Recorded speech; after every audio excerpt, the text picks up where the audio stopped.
Alberta, home of the 2000 Grey Cup game, and home tonight of Adidas Friday Night Football Stamps Argo.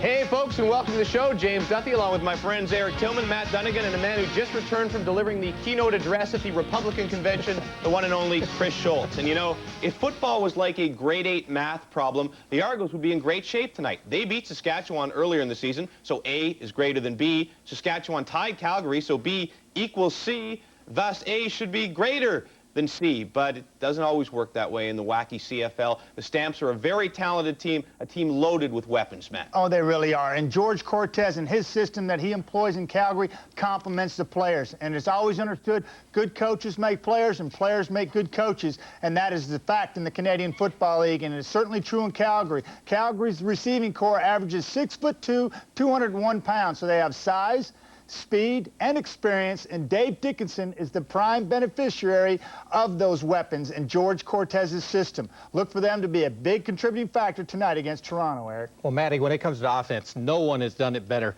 than the Calgary Stampeders have done in the last 10 years in this league.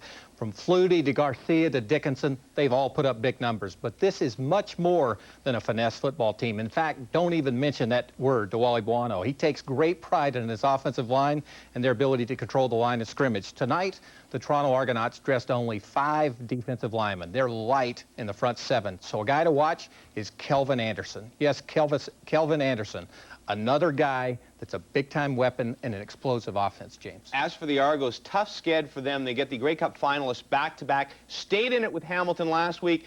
How do they, or can they stay in it with Calgary this week? Well, they can stay in it with Calgary if Toronto plays just about a perfect game. Last week, they almost did it against the Hamilton Ticats when you consider they had 0 turnovers. The key issue here is, can Toronto stay aggressive offensively and not just limit the mistakes, but eliminate the mistakes? That's hard to do in one football game. To do that back-to-back, well, that is super tough. I think the bottom line is the mistakes Toronto makes or the mistakes Toronto avoids. That's going to determine whether they win or lose, James. All right, for more on this game, including the weekly mystery that is the Argos starting quarterback situation, let's check in with the guys who will call this one, John Wells and Glenn Suter. James, we got to Calgary about an hour before the Argos yesterday and been chasing the story of who will start tonight since then.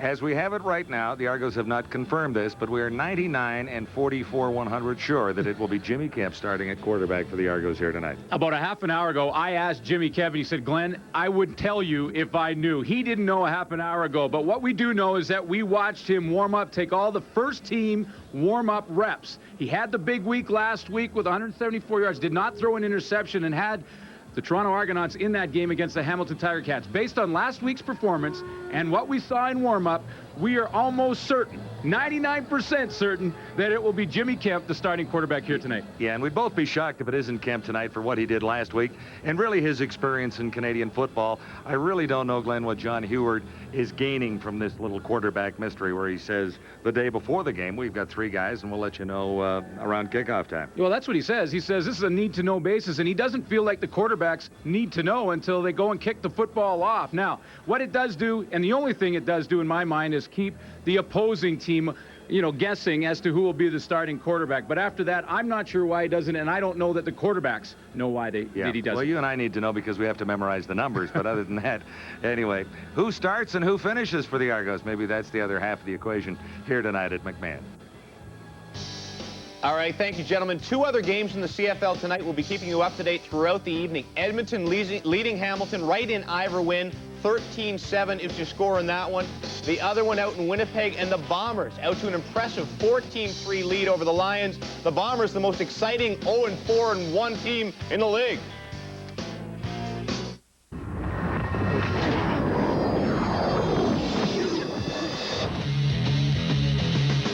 Virtual replay brought to you by Molson Canadian. I am Canadian.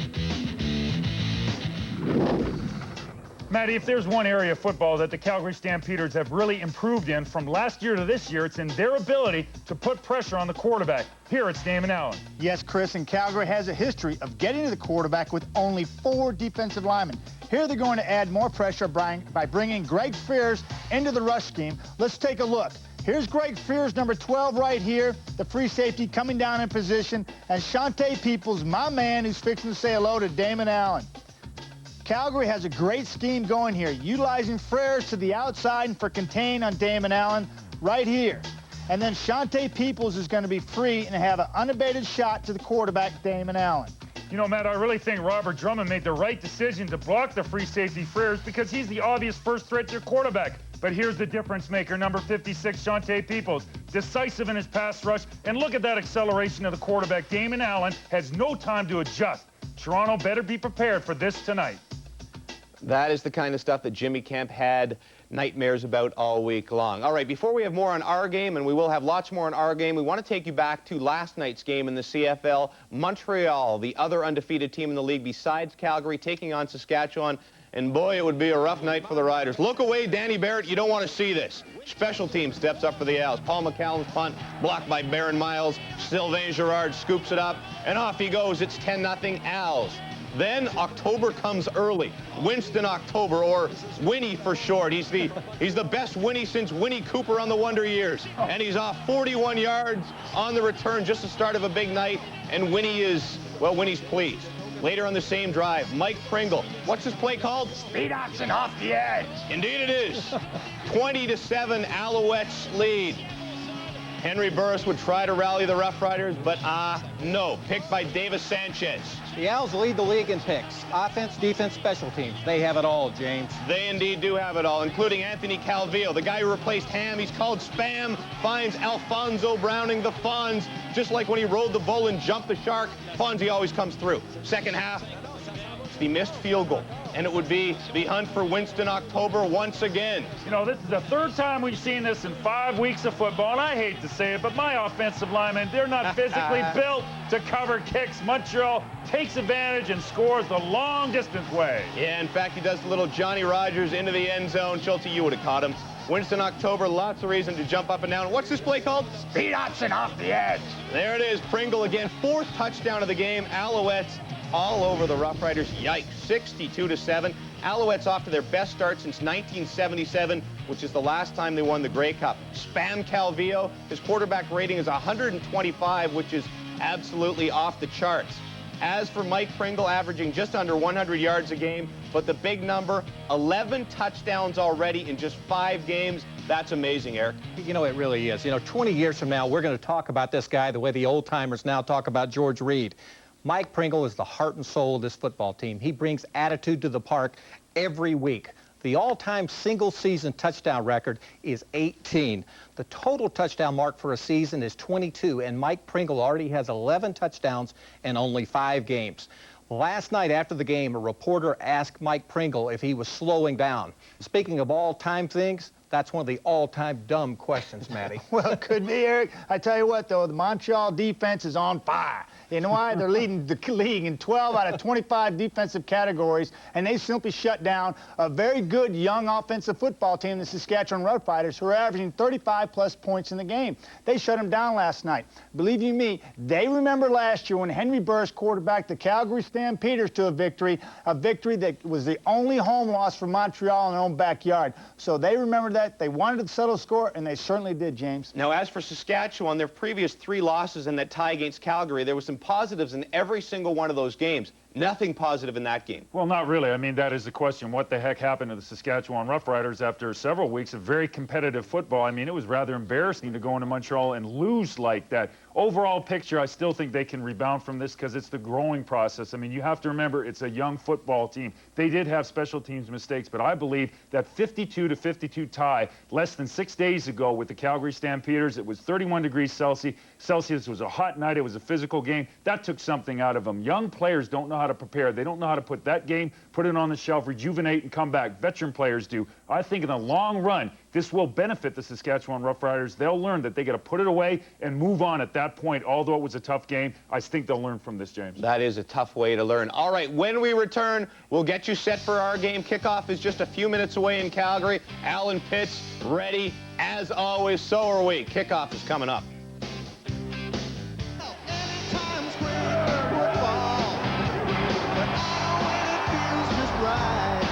We're gonna kick back, relax, watching football on a Friday night. It's Friday, and we're gonna be hard.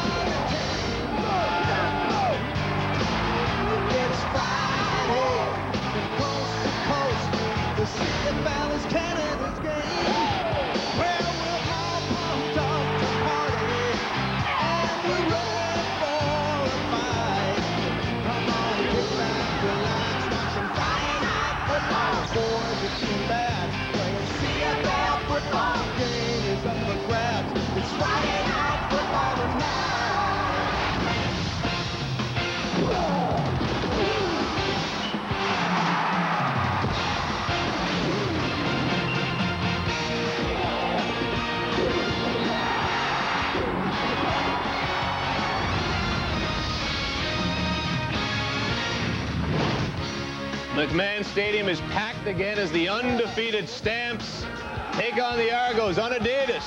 Friday night football. Indeed, it's the long weekend. Those people already celebrating. Grab your favorite beverage, fire up the barbecue, throw on a couple of steaks for us, 3 for Schultze himself, and get ready, sir, for some football. You know what? Good football is always based on anger, but it's hard to tell who's more angry tonight. Argos should be there 1-3. They're angry, but the Stamps, even though they're undefeated, are also angry. They consider that 52-52 tie with Saskatchewan a slap in the face, and you don't want to anger those Stamps, especially the guys on D. Oh, no, not Shante Peoples, Joe Fleming, Jacobs. No, you don't want to make these people mad. Look for some great matchups right here in the front line. Wally Buono didn't rest on his laurels last year. He simply wanted to get better up front, and he has with the addition of Shante Peoples and Joe Fleming. Shante Peoples knows what type of game Brian Crafts had last week against Hamilton's Joe Mumford and Gonzalo Floyd.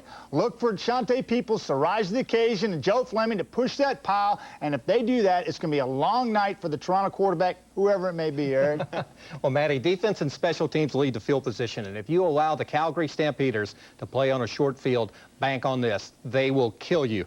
Evidence early in this season, the possessions that they've started at midfield or better, they've scored more than 50% of the time. Conversely, when they've started at the -25 or inside, they haven't scored a single touchdown all year.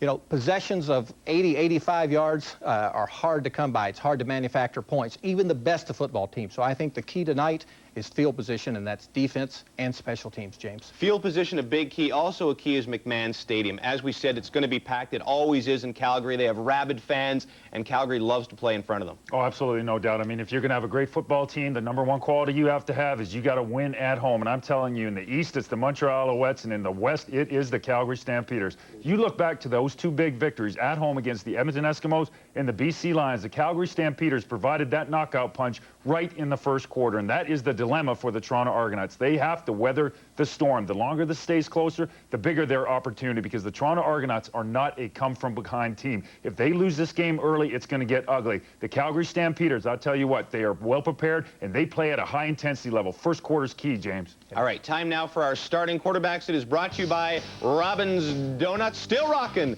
after all these years. Dave Dickinson on pace to break Doug Flutie's all-time CFL record for TD passes. Jimmy Kemp, we just found out, starting for the Argos. Adidas Friday Night Football on TSN is brought to you by Adidas and by Molson Canadian. I am Canadian. All looks perfect at McMahon. Another super crowd revved up for the unbeaten Stampeders, getting set to meet the struggling Argonauts. The Stamps didn't lose last week, but are snarly just the same after settling for a tie with the Rough Riders. For Stamp veterans Alondra Johnson and Alan Pitts, the challenge is to make sure the Stamps don't look past the Argos. For the Argo leaders, Calvin Tiggle and Daryl Mitchell, it is gut check time. They are playing for personal pride. The outlook clear for now, 23 degrees, and a breeze out of the southwest at 11 Ks. It's dry here in Calgary. It's been a battle for John Heward, winless in their last 3. He does have 1 win in his coaching career in the CFL. That's 129 short of Wally Buono. And Wally runs a tight ship in Calgary. It shows on the field and off. The Stampeders have set a standard for excellence in the last decade, and Wally's off to a near-perfect start again this season. Well, they were teammates in Montreal back in the 70s. That's right, when they played in Montreal, and John Heward has a long way to go to catch up to Wally Buono when it comes to the win column, no question. They were both linebackers with the Alouettes, and there was another great linebacker on that Alouette team back in those days. It was Carl Cornell. So I think Wally got a little more playing time than John Heward, although Heward did play a little bit in the National Football League with Denver. We're ready for the kickoff, and the Argos are set with Coleman dropping deep and Preston for the Calgary Stampeders. Underway at McMahon in Calgary. Brock Preston out across the 30. Nice move there, and he's to the 35-yard line. Stamps quarterback Dave Dickinson had a week to remember at Taylor Field. He passed for 6 touchdowns and nearly 500 yards He has gifted receivers in every position. Travis Moore is having a career year, and running back Kelvin Anderson averages almost 6 yards a carry. Up front, Jamie Crysdale plays his 120th consecutive game tonight. 6 touchdowns. He needed a little extra time to get the last couple, though. There was overtime in Saskatchewan last week. Stampeders begin at the 39, first down, 3 receivers to the near side. Dickinson onto the center, Crysdale. Play action fake. There's time to throw. Dickinson into traffic, and Pitts couldn't bring it down. Pitts had it for a second. Defensively for the Toronto Argonauts, same front 7 that played last weekend pushed the Hamilton Tiger Cats to the brink. Fred Perry was a difference maker. Some changes in the secondary. Dre Harris draws into the lineup for an injured Richard Brooks. Alan Pitts couldn't make the catch, but Aubrey Cummings does, and it's a first down for the Stampeders out across the 50 to the 52. Flags are down. Kelvin Anderson got the call. I believe it was Perry, Fred Perry, off the corner that was offside by just a step. Bud Steen in his 20th CFL Offside. season. Toronto 93, first down repeated. You had it right on the money. Fred Perry played his first game this season for the Argos last week. 3 tackles last week in that first game, and really was a difference maker. Spent a lot of time in the Hamilton Tiger Cat backfield. Thomas Rayam, the offensive tackle for the Calgary Stampeders, told me they watched him on film, thought he played a great game. It'll be 1st and 5. Stampeders at the Argonaut 53. Dickinson shotgun. Again with some time to throw and maybe time to sprint as well. He needs 5 for the first down. He'll have that.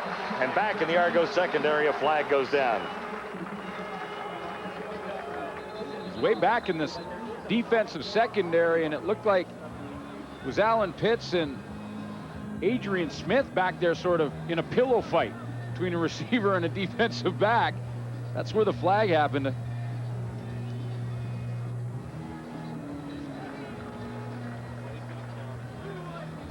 Looks like this one may count as far as the Stampeders' first down that Dickinson Legal got. contact on a receiver, Toronto 25. First down, Calgary.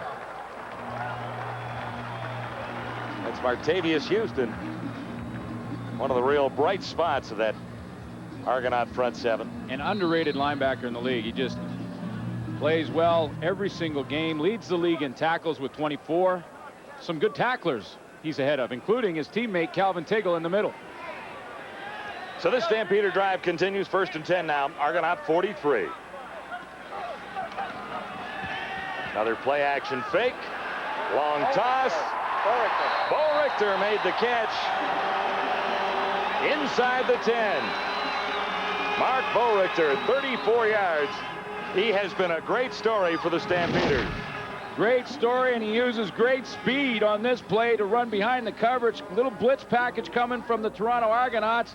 Dave Dickinson recognizes it and throws it in behind the newcomer Corey Hill just in his second game. He's playing on that corner against Hamilton. Bo Richter had the big game last week versus Saskatchewan.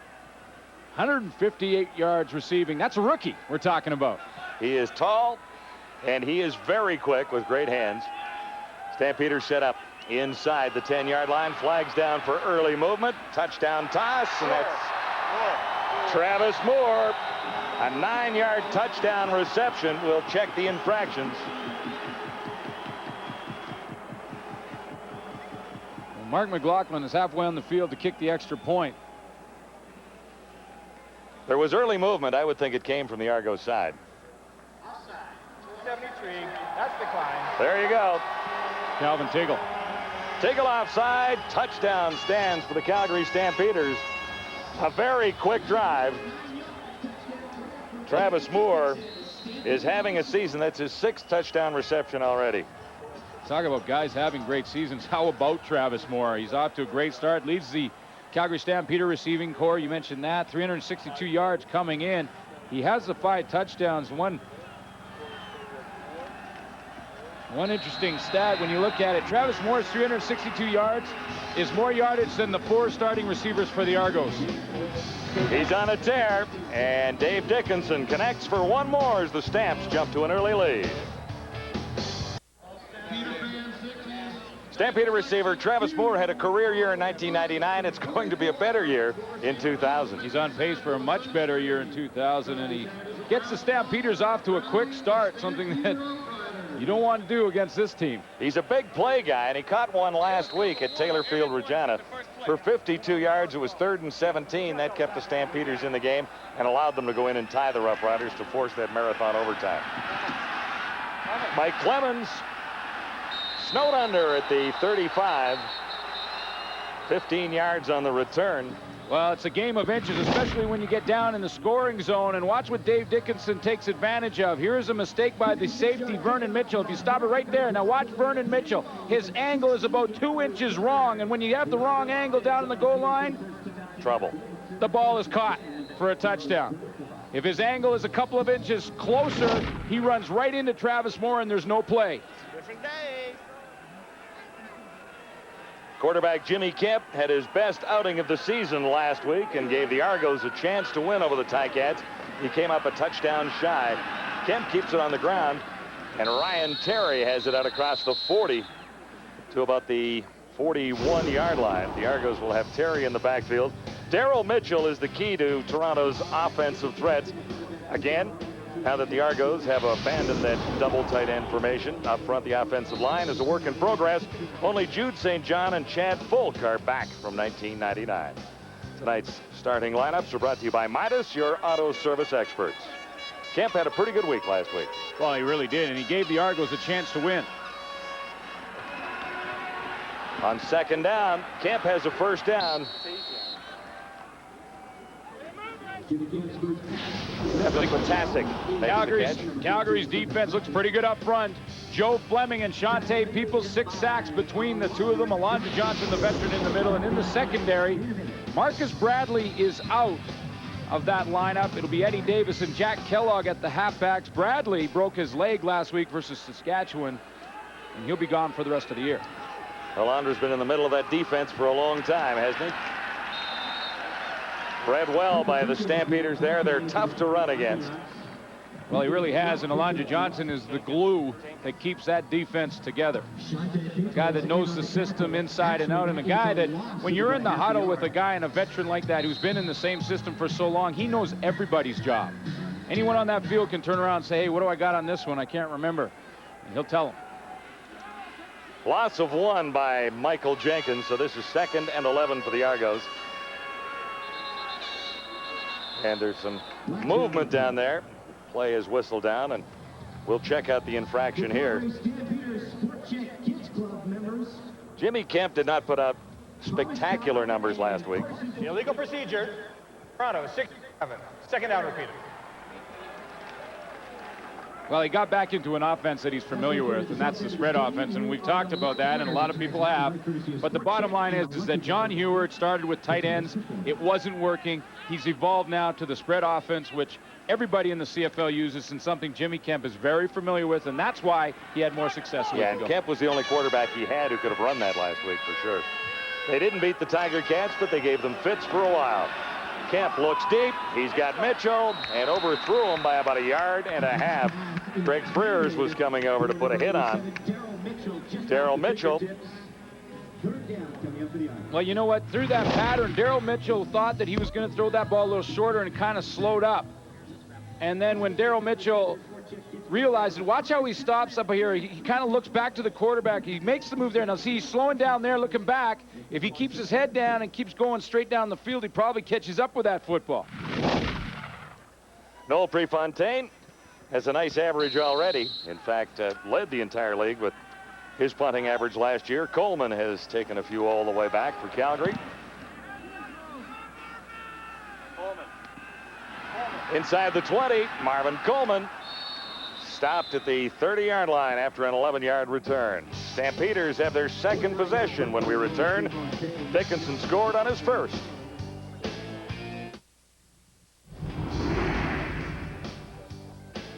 The virtual first down line is brought to you by Molson Canadian. I am Canadian.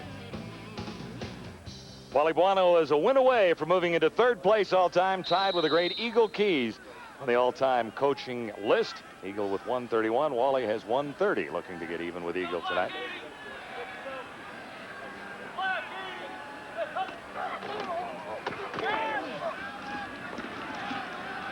Tough running inside for Kelvin Anderson. He gets up to the 35-yard line.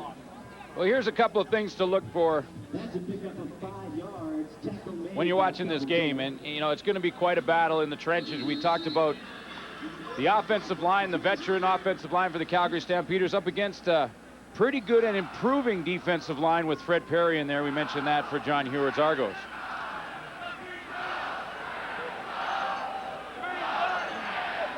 Anderson better than halfway to a first down on his first carry. And over the middle, on the money, another first down. Vince Danielson, first catch of the game. There are so many weapons for Dave Dickinson to work with. Well, there sure is, and Vince Danielson really he feels that this is his first game of the season. He's going to just run a crossing pattern. Watch Vince Danielson take off, and just cross the face of Corey Hill as a newcomer, and then just keep running and run away from him. He feels that this is his first game. He's had injury problems all year. Got back in the lineup last week. Really didn't do a whole lot. Feels like this is game one, and he'll take it from here. Yeah, 2 weeks ago he was dressed but not in the lineup. 19 for Danielson. First down, Stampeders just shy of midfield. Dickinson has time again. Time to unload or time to run. He's got about 4 yards. Brought down finally by Fred Perry. It's interesting when you look at Dave Dickinson's numbers, John, because they're very impressive, and yet the team's got off to a great record again to start the season. His numbers are impressive, and yet every interview I've ever seen him do this year, he's always said, I haven't played well, and this offense hasn't played well yet. Well, if that's the case, man, watch out when they do. If he didn't play well, who did last week? He was the offensive player of the week for the 5th time in his career. Second down, 6 to go. Dickinson gets a little heat this time. It was Johnny Scott in there. He got the pass away. Anderson made the catch, and he was wrapped up by Young. But Glenn Young saw that one coming the whole way. Kelvin Anderson slipped out to the screen, and Glenn Young is now settling into that defensive line position. He's played there a little bit in the past, but beginning of the year he was written in as a linebacker, started in that position, then moved up to the defensive line, and now really is regular performer on that defensive line. Tony Martino is in, averaging 42.2 yards per punt. And the pinball, Mike Clemens, one of 2 returners deep for the Argonauts. Clemens back near his 10-yard line. Martino's first punt.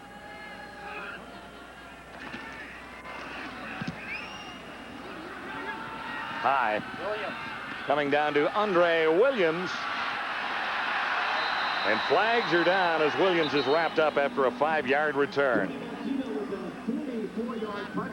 So what to watch tonight? What are the keys for success? Well, I think the Argos definitely have to rediscover Daryl Mitchell. That tells the story right there. 2 and 3, 0 yards receiving. They were blown out both weeks. Last week, he got back in it, and so did their team. They were competitive against Hamilton. Calgary's got to protect the rock. 13 turnovers leads the league. If they don't put it on the ground, they are a better football team at this point than the Argos and should win the game. Experience factor, well, when you look at that receiving core, boy. And those Argo DBs, woo, that's a little scary. There are 3 rookies in the Argonauts secondary, so better be a quick study. Yeah, it's always a learning process back there, right? How many years did it take you to catch on? Well, I played 11. It took 10 and a half. Just figured it out as I was leaving. You're a beaut. You're all Canadian 3 times zone. 3, 4. Uh-oh. Snap goes over Kemp's head.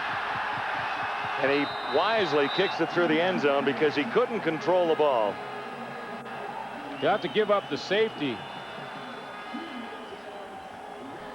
So the Stampeders get 2 more as a result. That one was still rising when it got to Kemp. You know, and in fairness to Chad Folk, who's the center, Chad Folk's getting pounded in the back of the net every single play, and you get a little tighter when you're backed up on the goal line. That one sails right over him, and Kemp just throws it out of the back of the end zone. John Heward may have a couple of questions regarding on that play. particular play. But this is the problem. I mean, you play on the road against a team like the Calgary Stampeders, boy, you just cannot make mistakes. 1-2 mistakes can be the difference, and he's already given up another 2 points now, coming from a deficit on the road. It's awful tough. Well, and this is a tough ballpark to win, and the Calgary Stampeders win here more often than not. They've won 6 in a row on home turf. You know, having said that, though, John, I mean, last week, Hamilton Tiger Cats, we thought that would be a different game. I think a lot of people did, and Toronto was competitive. But Wally Buono has done a super job here in Calgary over the 90s and on into the year 2000. Boy, this is the most solid franchise in the Canadian Football League, no question. I don't think there's any question about that. Another sellout crowd. Well, not sellout, but near sellout crowd here tonight. There's a few empty seats here, but we haven't had the official word, but they were expecting a near full house, and that's what we've got. Well, for every game they've had this year in McMahon Stadium, over 34,000, which of course leads the league, and it's quite a story. When you think back to the early 80s, John, that this team was on the brink. Oh, in the Larry Rickman days, of going under. This team was in terrible trouble. After giving up the 2 points, the Argos now have to give up the football. Marini. Little pooch kick coming down to Rock Preston. He's a guy who should play on a lot of teams a little bit more than he does. Rock Preston all the way out to the 40-yard line, and he might have run out of gas there. Chased down by Adrian Smith at the last second. He was a little low on petrol. You're absolutely right. Boy, but he ever makes some nice moves in the open field. He was darting with this football. Watch a couple of real great cuts right here. Little cut there, another cut there, and off he goes. Now it's a little cut there on the kicker, and away he goes. And this is where the tank starts to read E. It's going below E. We're on fumes. Now we're going down. Adrian Smith prevented him from going all the way, but it is a 59-yard return for Rock Preston. So misadventure leads to another problem for the Argonauts here, as the Stampeders return at 59 and have a first down at the Argo 35. Kelvin Anderson, top tackle left. Nice move as Anderson may have the first down. We'll see where they spot it, and yes, he'll have a first down. Kelvin Anderson. This is how one mistake compounds and hurts you in a hurry. You have one bad snap, one little mistake in a game. It goes over Jimmy Kemp's head. It already cost them 2 points. Then they give up a return. That compounds the problem. Now they're looking at field goal range for sure. So one mistake has really compounded in a hurry on John Heward. Yeah, it's going to be at least 5 points. I mean, McLaughlin is not going to miss from this range. That is if Dickinson doesn't take them all the way for the touchdown. On first down, Dickinson. Short of the first down, but there's a marker down. Well, there should be. Danielson made the catch. What did you see? Well, I saw some holding on Fred Perry, and the holding came from Dwayne Ford. Now, I don't know if that's what they called, but there was definitely some holding going on. If they didn't call that one. Illegal contact. Toronto 17. Oh man. First down, Falcons. Oh, boy. The rookie Corey Hill. Well, they missed it. Here's the penalty. Alan Pitts, and Corey Hill's having a bit of a night. He's already been beaten by Bo Richter. No question, he was holding Pitts off around the waist. That's a penalty for sure. But the refs also missed a holding call on Dwayne Ford. He was holding Fred Perry in a big way. Hill, one of 3 rookies in that Argonaut secondary. Dre Harris is another one, and Vernon Mitchell another. So look where the Stampeders are set up now. 1st and 10 from the 14. Lots of time. Cummins couldn't quite bring it in, and there was an opportunity there after it went off his hands for Wayne Shaw. Well, and that's what the Argos have to think right now. They have to think, let's bend and not break and just give up a field goal here. You know, they're not in the end zone yet. 3 or 4 bad breaks against John Heward, the bad snap, the bad return. Missed a holding call, got a penalty, and all of a sudden the Stamps are knocking on the door. 2nd and 10, Calgary at the Argo 14. Stamps lead at 9-0 on Adidas Friday Night Football. Dickinson far side has his target, and the Argos over to wrap up Cummings in a hurry. Wayne Shaw, one of the tacklers. He had 6 tackles last week, number 6 for the Argos, or number 9 for the Argos, I should say. Aubrey Cummings really coming into his own. He has close to 200 yards coming into this game and a touchdown for the Stampeders, and that shows the depth that they have. When you have an Aubrey Cummings who's been here 3 years, you've got Andriar Lane on the roster. He's been here 3 years as a receiver, and then, hey, throw in Mark Boerichter as a rookie, and there's a lot of depth here. That's 6 good quality receivers. No question about that. The good news for the Argos, Calgary will be forced to settle for a field goal attempt. Spotted at the 19 for Mark McLaughlin. He hammered that a little bit low, but threw those 2 posts down there. It still counts. 3 more for the Stampeders, who jump out on top of the Argos. Not many linebackers have played better than this guy through the last 10 CFL seasons, Alondra Johnson. Here's Sherry Hargrave. It's been quite a week for the Stampeders. Their defense had to study twice as much game film as they usually do. Alondra Johnson said it plain out gave him a headache, having to prepare for everything the Argos could throw at him, whether it be a double tight end offense or a spread offense, or even what quarterback was going to start. They had no idea, but then again, the Argos didn't know until just before game time either. Well, that's true. That's absolutely that's true. All and that's true. That's the one positive that I can see out of not declaring your quarterback. Flags are down as Jenkins makes the catch, and a toss from Jimmy Kemp, who did start for the Argos tonight. 4th start in the last 5 games for the Argos. The one and only positive thing I can think of for John Hewitt not telling his quarterbacks or telling anyone who's going to be the starting quarterback is that guys like Alondra Johnson have to prepare for all 3.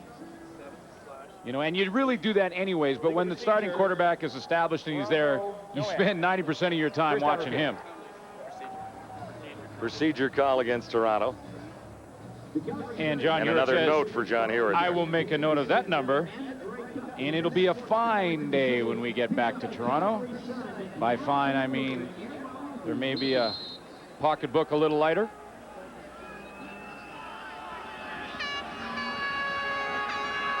Already too many yards and penalties for the Argonauts. Looking at 1st and 15 here, and another flag goes down. Pass was for pinball, and he couldn't come up with it.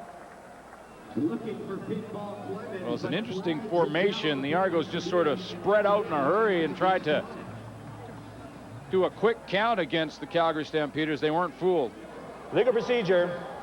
Toronto 61, decline, 2nd down. That's Jerry Crafts, the newcomer. Crafts is 6'7" and 383 pounds, according to the latest weigh-in. When Jerry Kraft stands on the scale, it doubles as a fan. That's good.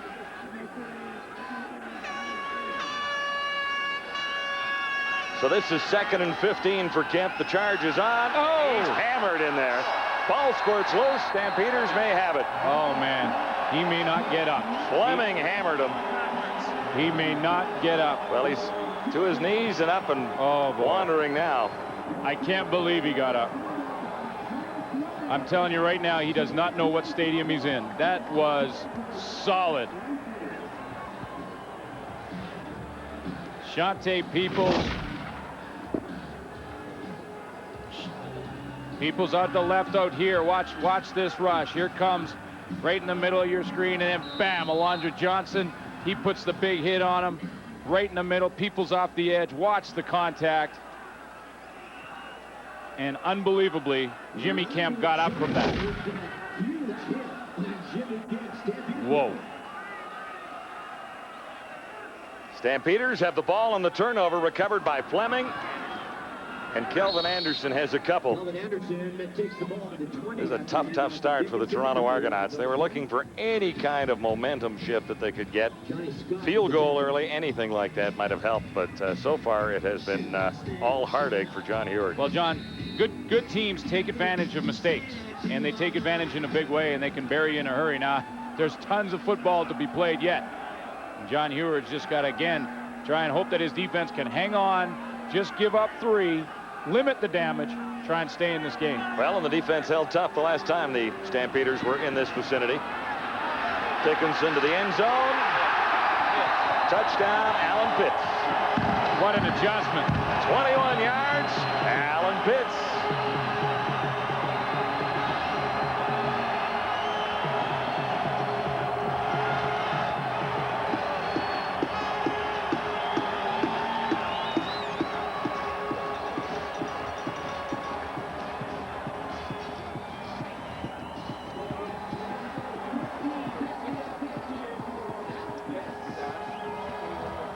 simply the best. He is.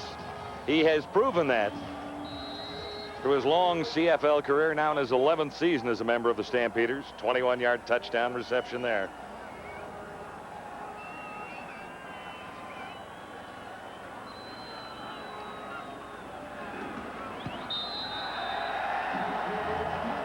Stampeders take advantage of another Toronto miscue. It's Adidas Friday Night Football, and it's all Calgary at McMahon so far. He's caught a few through the years. You've seen a couple on the field down there, I'm sure. Yeah, oh yeah, I've seen a few. That's number 114 for Alan Pitts. I've seen a bunch up here. What an adjustment at the end of the play by Alan Pitts. He simply runs a corner pattern, but watch him adjust to the football. He adjusted. Martavius Houston couldn't adjust, and that is why that reaction happened. And Alan Pitts just keeps on adding to those totals, and he will catch Don Narcisse in receptions. He's already the all-time leader in yardage. I don't think you can argue that he's the best in the history of the game. I don't think there is, and it's a long list of great ones. Absolutely. Without question. Pitts hasn't had outstanding numbers so far this season. In fact, coming into the game, he was the third leading Stampeder receiver. Andre Williams returning for the Argos out across the 35 to the 37. And that's where the Argos will try and get something going here. Alan Pitts, Mr. All-Time in catching footballs. There's the touchdown totals, 114 for Pitts. He's only had one 100-yard game this year. That was versus the Winnipeg Blue Bombers. But Alan Pitts has got 62 in his career. 62 games over 100 yards receiving. That is amazing.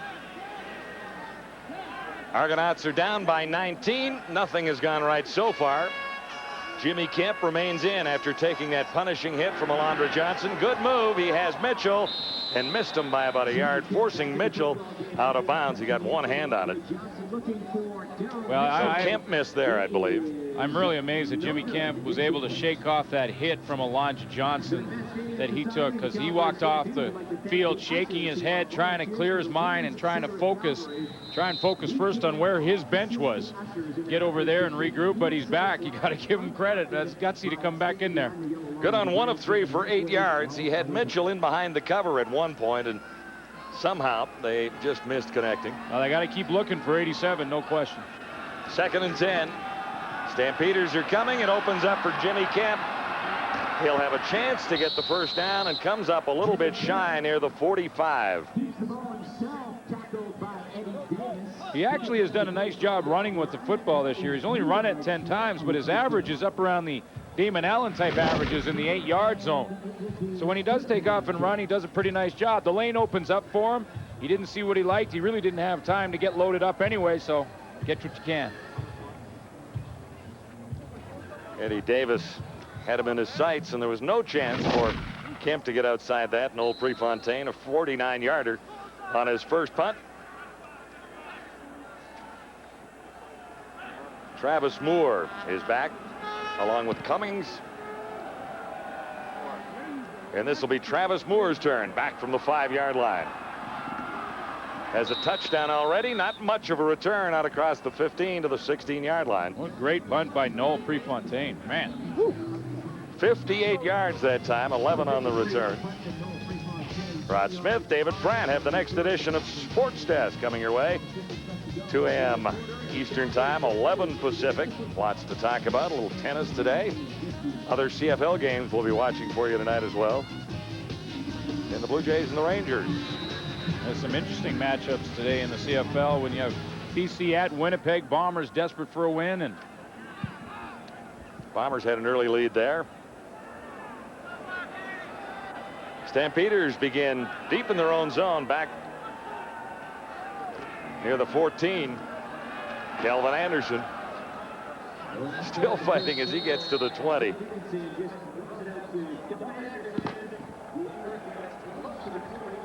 It's been all Calgary so far. Stampeders have a 19-0 lead on the Argonauts after 1 quarter. Adidas Friday Night Football on TSN at the quarter. We talked off the top about Dave Dickinson's numbers, 15 TD passes already, on a pace for like 60, and Doug Flutie's record all-time is 48. Best Dunnigan could ever do is like 36. He ran too much. Thanks a lot, James. I appreciate it. That's a real nice throw, buddy.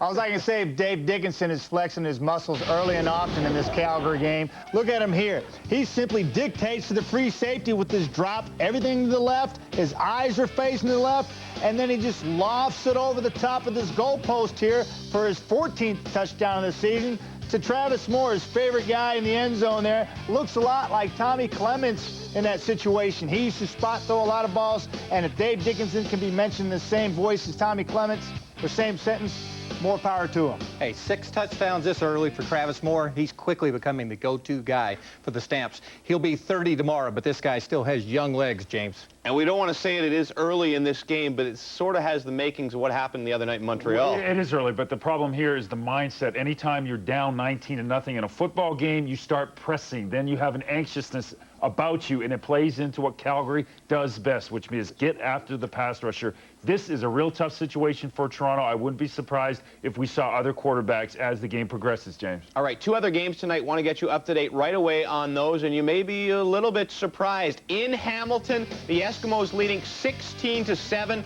Less than 2 minutes left. Danny Max had a rough night. 4 interceptions in this one. Also, Winnipeg had a 14-0 lead. BC's comeback at 16-14. Bombers still looking for their first victory of the season.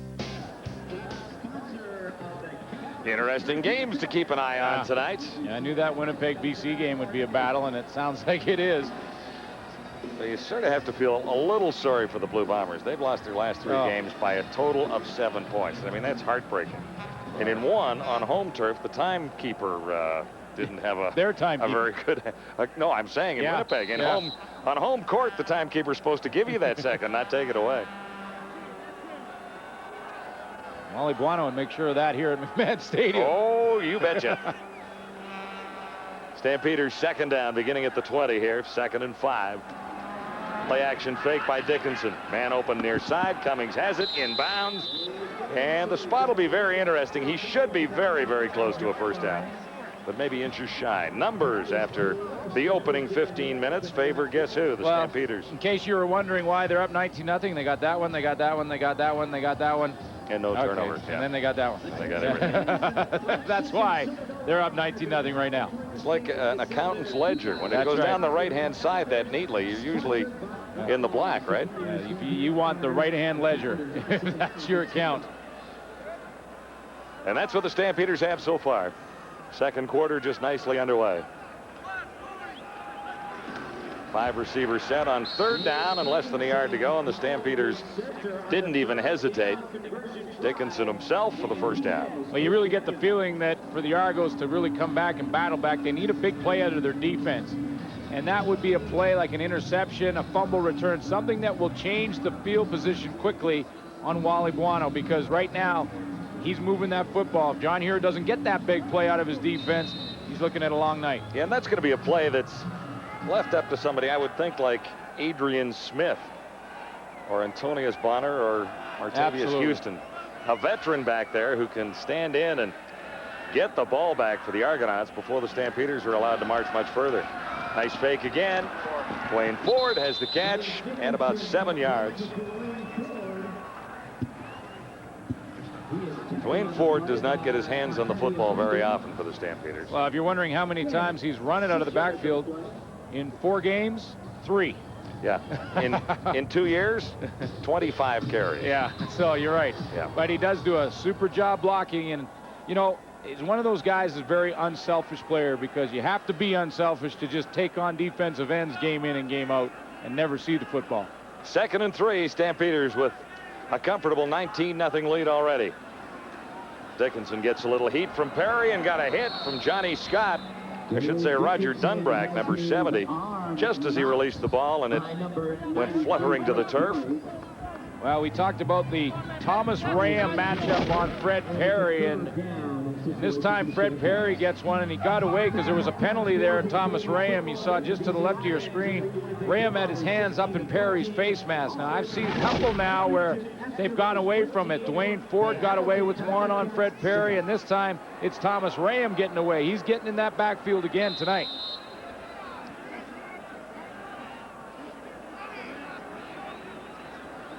Argos will get it back, either Pinball Clemens or Andre Williams. Under Martino's kick. This is Williams bouncing along the sideline, nowhere to roam. And he's run out of bounds after a 50-yard kick by Martino. Argonauts 1st and 10 when we return to Calgary. Swipe your club card at... This half of Adidas Friday Night Football on TSN is brought to you by your local Ford dealer. The Simply the Best Clear-Out event is on now. Argos starting quarterback Jimmy Kemp had a very solid first quarter last week against Hamilton. Drove the Argos for a touchdown on the first possession. So far tonight, he has struggled to even get a first down or two put together. Brian Terry, slight delay from Kemp there. And Terry has 2, not quite 3 yards. Not a bad idea to go back to the running game, although it'll be difficult to run against this Calgary defense. But you got to get Ryan Terry involved. They got a lot of running backs dressed in the Argo lineup. Ryan Terry, Michael Jenkins, Morgan Welsh. You got Pinball back there. There's a bunch of them. So might as well pound them up in there and use them. Gain is 2, 2nd and 8. Argonauts in a deep hole early at McMahon Stadium in Calgary. Kemp has Potachuk out across the 50, and that's a huge first down for the Argonauts. One of the things that the Calgary Stampeders are going to try and do defensively, watch Darryl Hall right here. Watch how he is going to face up to Daryl Mitchell. Daryl Mitchell, one of his favorite patterns is the crossing pattern. He goes across that field full speed. You just give him the ball and let him run. When Darryl Hall gets in his way, they will try and cut Daryl Mitchell off in this game. This is his favorite pattern. See how he has the bow back, and Darryl Hall is just, his whole responsibility is cut off Daryl Mitchell from crossing the field. Stefan Potasic with a big first down for the Argos. He has it again and hangs on near the 50. 7 yards there. Talked to Potasic before the game, and I said, so how do you say it? He says, pronounce them all. And it's spelled P-T-A-S-E-K, Potasic. There you go. Well, you know, and they're going to need him. They're going to need him to come up big in this game, because if the Calgary defense is going to spend that much attention on Daryl Mitchell, then the other receivers have to step up, and he's one of them. And he has 3 catches from Jimmy Kemp, all 3 completions thus far. Jenkins, Michael Jenkins has the first down for the Argonauts. He needed 3, has about 6. What's interesting about this Argo offense is that they lead the league as a team running the football, and yet they don't have a rusher in the top 5. Well, yeah, and they don't have a receiver in the top 25. So, I mean, offense has been a definite struggle for this team. They've rushed the ball per game more than they've thrown it, which is not good news if you're in the CFL. Kemp on first down has Mitchell sliding out of the backfield. He lost the ball far side. Argos recover. There was a flag down. Before that, Stefan Potasic jumped on the loose ball.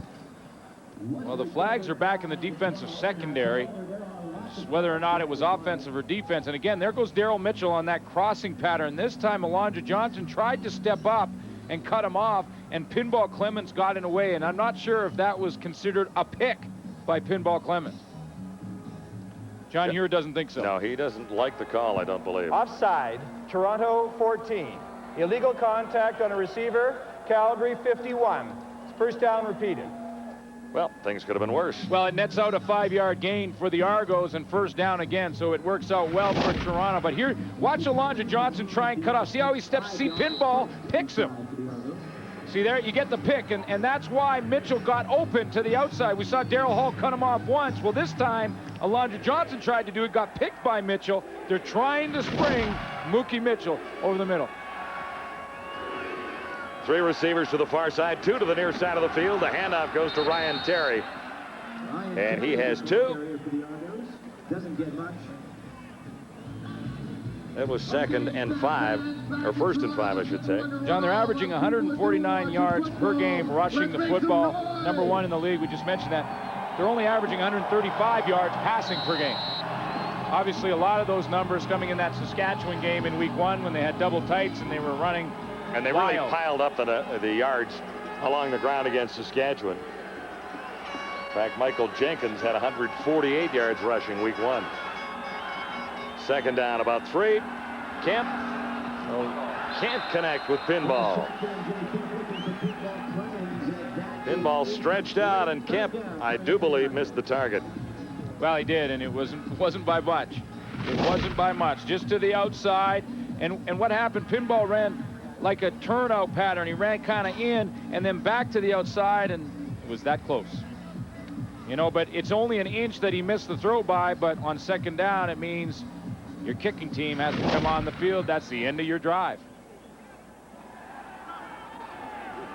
Jacob Marini has been good on 6 of 7, his longest from 41, missed one from 43 last week. This is from 46.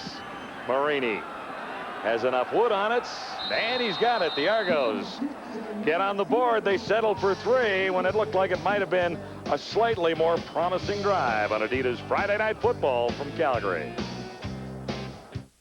At CFL control, the Eskimos have won their 3rd in a row. They beat Hamilton 16-10, picking off Danny Mac 4 times. Highlights coming up at the half. John Hewart has his first points on the board for the Toronto Argonauts tonight on a 46-yard field goal. It's been a struggle. The Argos kick it off and trail 19-3 to the Calgary Stampeders. And that's going to cost 2. Dickinson, 9 of 11, 110 yards, 2 touchdowns. He hasn't been very busy, has he? Not many mistakes from Dave Dickinson so far, but he's had some good field position, capitalized on some mistakes by the Argos. That's why he's up as much as they are, but a lot of football to be played. And this Argo defense just seems to be getting a little bit better every time they go on the field. And I'm talking about the entire season, not just here tonight. Well, Fred Perry last week really helped an awful lot as we watched that game against the Tiger Cats. And that helps everyone up front. Martavius Houston had a superb season last year. Kelvin Tiggle, everyone knows what he can do. He's just doing his thing. He's just doing his thing. So they have some studs on defense if they can keep it together for a while. 1st down Calgary. Kelvin Anderson turned the corner. Flags come down as he does so. Gain will be 4 yards for Kelvin Anderson. And when you're talking about that defense, let's not forget Johnny Scott in the middle. And I asked Big Fred Childress about Johnny Scott because there has been some people that have said, Holding, Calgary number 50. 1st down repeated. There have been people at times that have said that Johnny Scott will occasionally take a play off. Well, I wanted to check with the guy he plays against. And I asked the Big Chill what he thought, and Fred Childress said, listen, I've been playing this guy for a long time, and he has never taken a play off when I'm playing him. Well, he also added, though, he said I wouldn't mind if he did. He said it'd be nice. Take a couple off tonight. As only the Big Chill can say it to. I wouldn't mind if he did. Way down here. Correct snap. Kelvin Anderson on 1st and 20. And he only has about 3. See the quickness of Fred Perry in there? Well, I mean, he got in that hole in a hurry and just plugged it. I mean, this is sort of a misdirection play. Look at that. It's just a direct snap right to Kelvin Anderson. Little change up from offensive coordinator George Cortez to just keep that Toronto defense guessing. He calls every play of every game. Well, most every play. Every once in a while, a quarterback rejects one. But it's George's game to call on the sidelines. 2nd and long for Dickinson. Bo Richter goes high and brings it down. He'll be close to a 1st down, but they'll have to kick it away. Actually comes up about 4 yards shy, but still substantial yardage on 2nd and a whole bunch. It's interesting that you mentioned about George Cortez. You know, most quarterbacks, Dave Dickinson included, would like to call their own plays. And when you talk to them, that's what they want. But it didn't matter if it was Doug Flutie, Jeff Garcia, or Dave Dickinson. In this organization, in this system, the offensive coordinator, George Cortez, calls the play. Yeah, and that goes back to the days when John Huffnagel was doing George's job for the Stampeders as the offensive coordinator. Argos could use a great return here from Pinball Clemens, or Vandra Williams, Martino, 1-for-1 passing this season. He missed that time. Aubrey Cummings was his target, so there goes a perfect season of passing for Tony Martino. Little miscue there, Martino. We'll turn it over to the Argonauts with good field position. It's 19-3 Calgary. The virtual first down line is brought to you by Molson Canadian. I am Canadian. Well, Tony Martino does a little bit of a double dribble here. And when he does, that's why he has to break out. Now, this is what you call the fire drill. You just start yelling, fire, fire, fire. Everybody look at me, because I'm going to get hit in a second. Couldn't complete it. Big turnover for the Argos. Stefan Potasic on first down for the Argos. Couldn't bring that down from Jimmy Kemp. We talked, John, that they needed a big break. Now they need to capitalize it. That was the big break, the Tony Martino double dribble. Now Kemp has to make him pay for it like Dickinson did when the Argos made a mistake. You know, we said they needed a big play on their defense. Well, hey, special teams is just as good. Yeah, that would work. They got some field position back. Now they're playing on Calgary's side of the field. But doesn't matter if you don't get a first down. No, Heward really needs a first down from his Argonauts here. 19-3, Calgary on top. 2nd and 10, just inside the Stampeder 50. Here comes the heat. Kemp got it away, and Kerwin couldn't hang on. No catch for Andre Kerwin. The heat was coming from a guy who's having a great year in Joe Fleming, and he got some help from the safety. There's Fleming in the middle of your screen. Watch who's going to flash up here in a second there. Right up to the top of your screen is number 12, Greg Frere. So Fleming is right in his face. Frere's coming from the backside. No chance for Jimmy Kemp. He's looking right down the barrel of the gun held by Joe Fleming. So no first downs, and the Argonauts have to kick it away. Noel Prefontaine standing back near his 45-yard line. Coleman is ready to receive. Good kick by Prefontaine. Here's the return by Marv Coleman. And he was wrapped up in a hurry. Pretty good pass rush there, John. We just saw by Joe Fleming, who's got a little bit more on his mind than just a football game. Joe Fleming and his wife Stacy are expecting. Yeah, like tonight. Yeah. Or first thing tomorrow morning. And he is a little anxious, as he should be. And there she is. Can you circle her there in the middle in the stripes? Right, yeah, she's right in the middle, kind of right there. Oh, look, everybody's crowding her out of the picture. She's Stacy. There she is. There she is. Hi, Stace. Stacy is due tomorrow morning. Yeah, well, hopefully it's going to be after the game tonight. That's right. Because Joe keeps looking up over his shoulder and seeing how she's doing up there. Anyway, Stacy and Joe, good luck on your first. We hope it comes at the opportune moment. Yeah, like tomorrow. Be perfect. Day off for the Stampeders, and all would be good.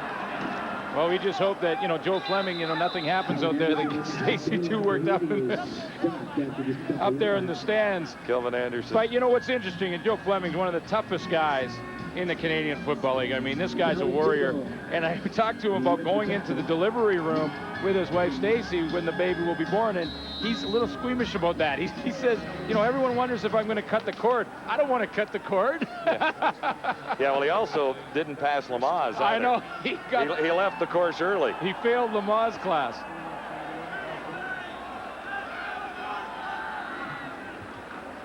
Second and 8. Dickinson delivers.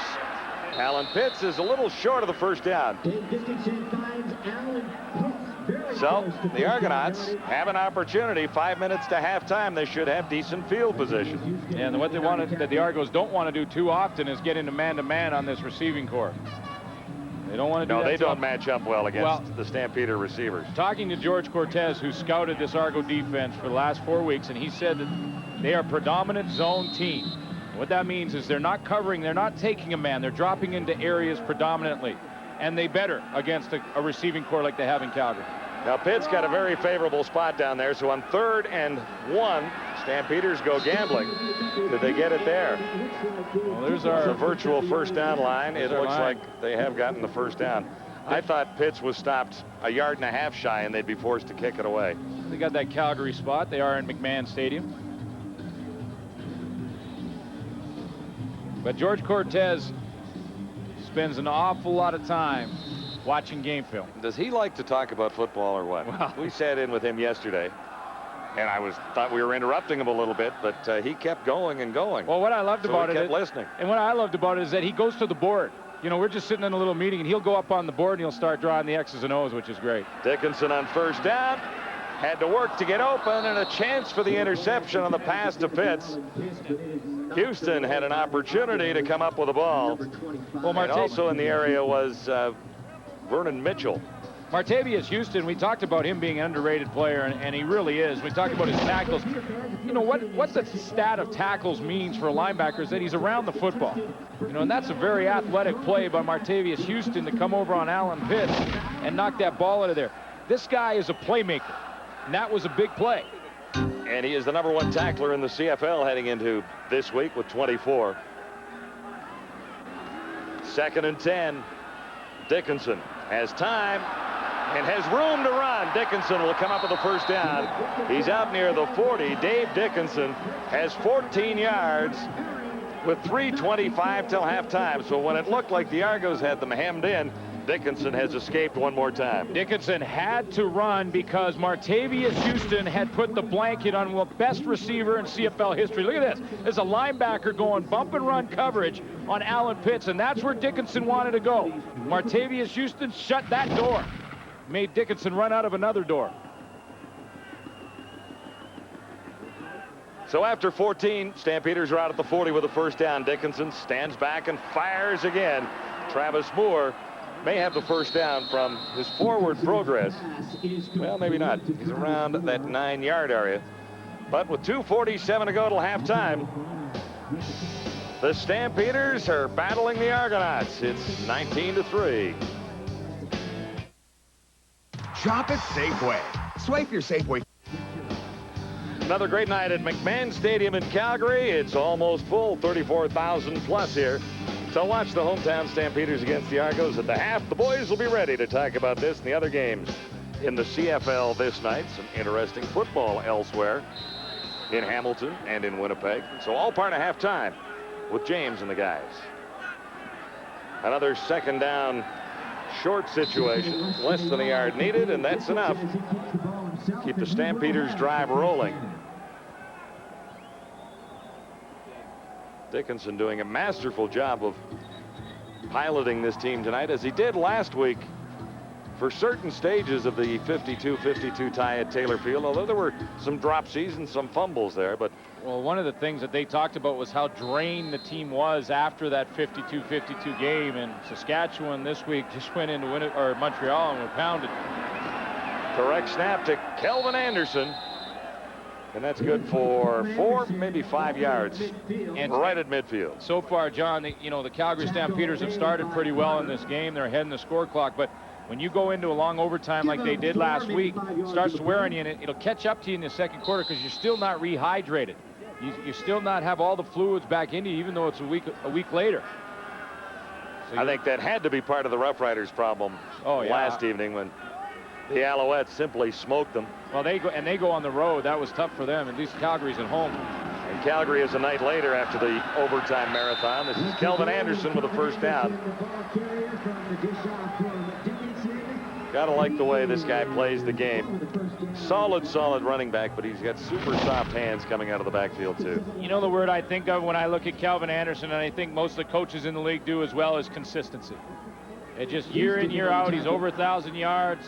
Game in and game out, he's doing what's asked of him, whether it be catching a little one out of the backfield, running the football from the backfield. Whatever you ask him to do, he'll deliver. 124 yards last week, first down previous play. Bo Richter makes another catch down the sidelines. He is quick, and penalty flags fly back in the Argonauts secondary where there were no Stampeder receivers. Well, the way Alan Pitts is arguing, it may be a clip. I mean, he got up and was arguing with the officials. And there he is. He's trying to plead his case right now. He's back in there, and right where Bo Richter ran down the sideline, see Adrian Smith saying, yeah, they got you. If you see the name tag, you shouldn't touch him. Rule of thumb there. 1:52 till halftime. See if we can pick it up for you here. Here's Alan Pitts going. Martavius Houston drops him off and then drops. Now watching as they come back. Little bump by Adrian Smith, and little grab. Calgary 18, on after Alan yards Pitts. The gain, flag first almost hit down. him.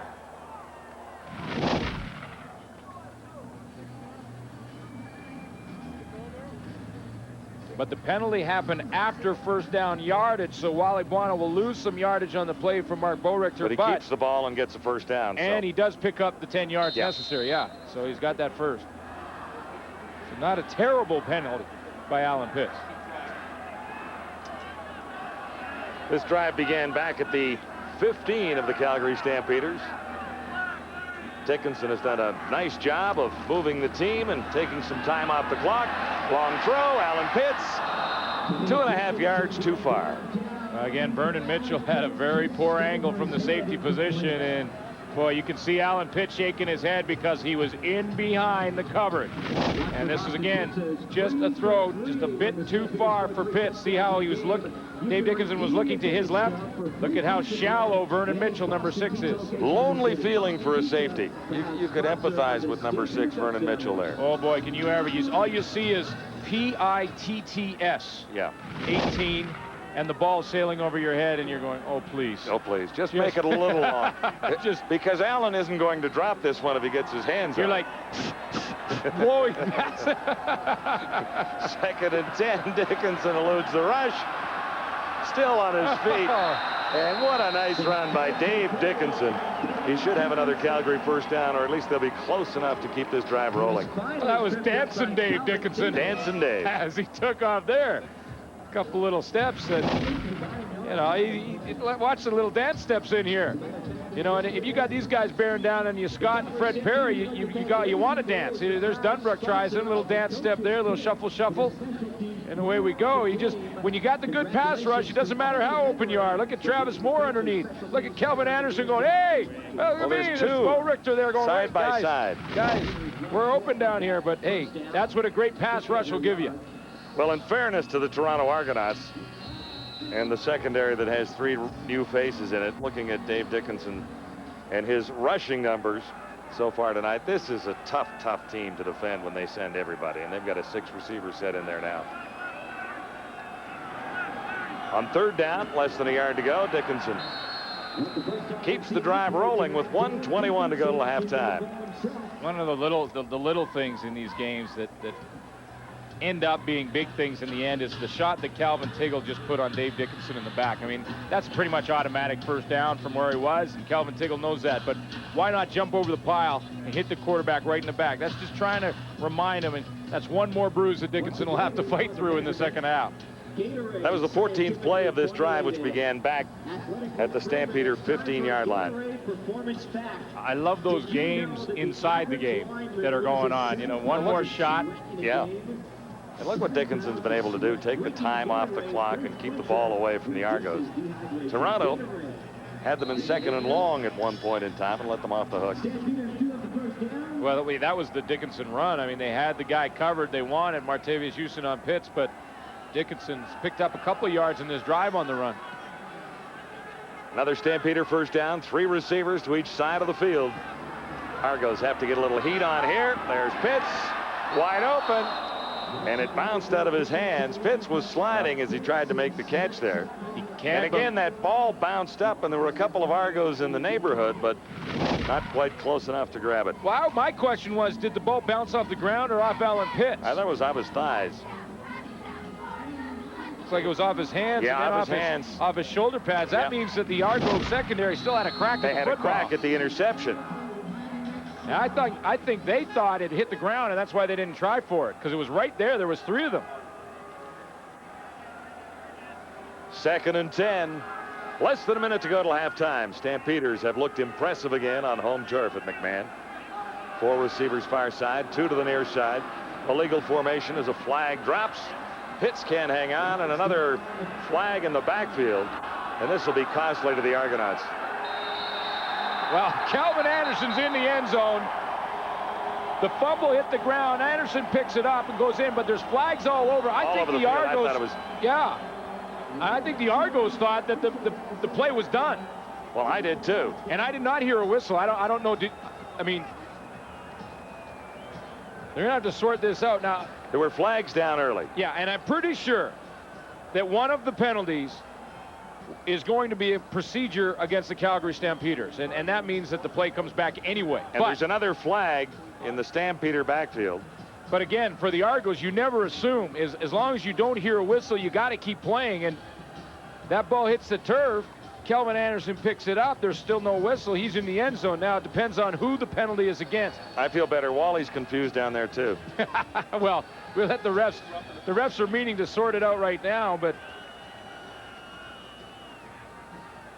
confusion from both coaches as they wait to see what happens in this play. If the first procedure penalty is against Calgary, like I suspect it will be, I mean, watch the ends here. Watch this movement. Well, he may have been drawn. That was Johnny Scott, number 72, Argos. It looked like, and then Glenn Young was in there. Now, there could have been a late hit on Dave Dickinson. So they called that a catch? Offside. 93 on Toronto is declined. Major foul, roughing the passer on Toronto. That will be applied. The ball is dead here. Up 15, first down Calgary. Thank you. Okay, so ball was dead. I didn't think that was a completed pass.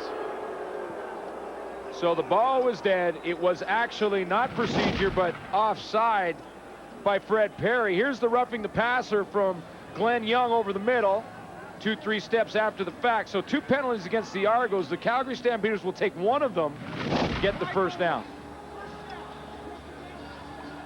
And the ball had been whistled dead before Anderson dragged it into the end zone. So there was a whistle. We just couldn't get it from up here. There you go. Net 18 for the Stampeders. 47 seconds till halftime. Calgary looking for 6 more here. Dickinson tripped up. Oh, again, a pass rush, boy. Without a pass rush, Alan Pitts has got number 115. Because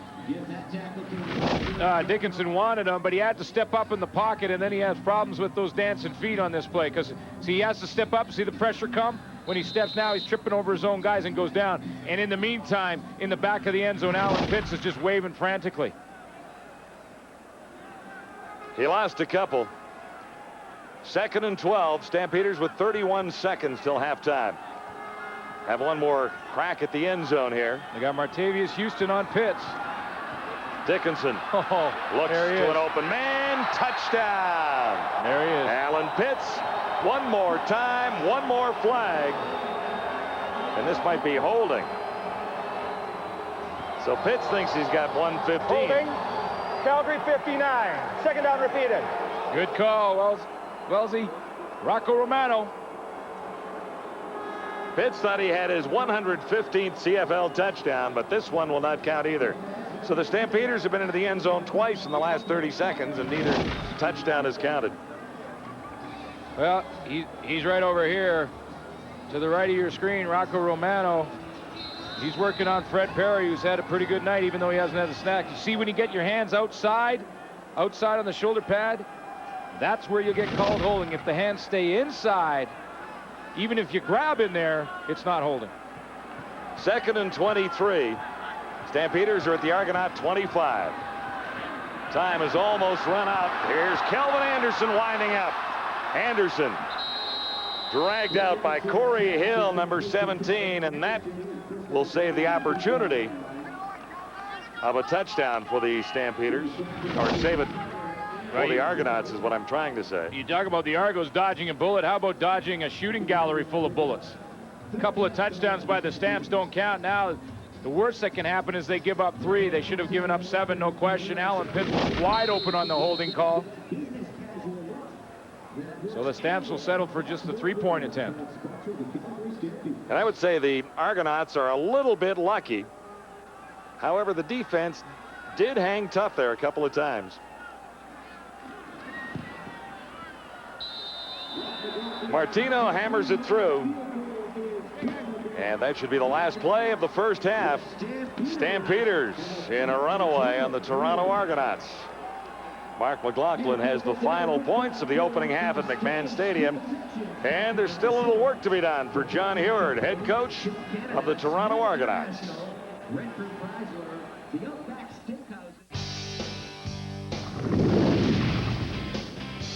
Adidas Friday Night Football on TSN at the half.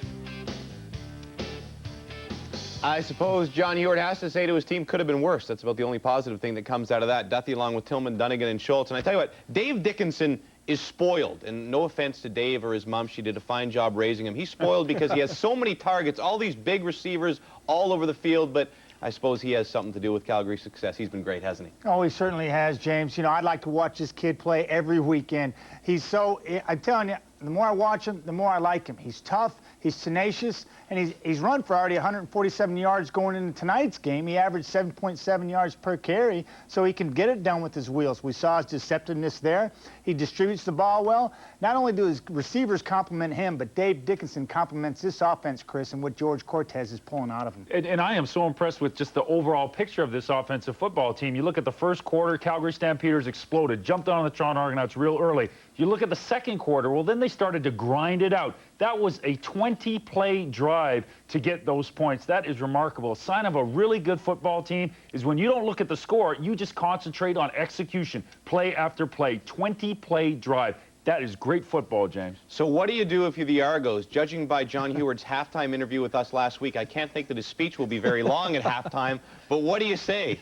Well, I think your offense has to step up. They've got to make plays, move the chain, and try to give this defense a rest. Chris just mentioned the 20-play drives. I mean, this defense has been battling all night. They're hanging in there, but they've got to be absolutely exhausted. It's tough to play at McMahon Stadium anytime against these guys in red jerseys, but when your offense is doing absolutely nothing, it's darn near impossible. And the defense really hanging in there, at least in the last part of the second quarter. The numbers for Calgary are amazing. Averaging over 40 points a game, almost halfway there in this one. Dickinson, 15 TD passes already. Pitts has 114 in his career. Video of all our features, plus analysis from the boys and our weekly picks. It's like being in the game without the threat of a groin pull. www.tsn.ca/CFL. Highlights from the other games tonight. Edmonton, Hamilton, Ticats fans are serious. So serious, they do their own wind sprints. McManus to Flutie, first quarter. Ticats lead 7-1. But then, all Edmonton. Neil on green. Looking for the versatile Rick Walters. Gets hit by two guys, holds on. 12-yard TD, Eskimos back in front. McManus had a tough night. In fact, a real tough night. Picked off 4 times. This one by Torrey Hunter.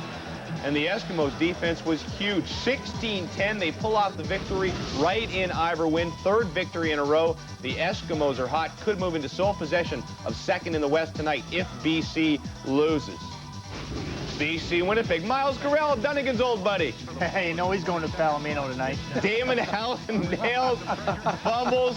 Deroni Harrison. Deroni is running all the way for the touchdown. It'll be 7-0 for the Bombers as the big guy goes in. That long touchdown. Another one. Kerwin Bell. Milt Stiegel. Watch, the throw is short. Stiegel comes back. He's interfered with. Doesn't matter. Makes the grab. Gonzo. 86 yards for the touchdown. 14-0 for the Bombers.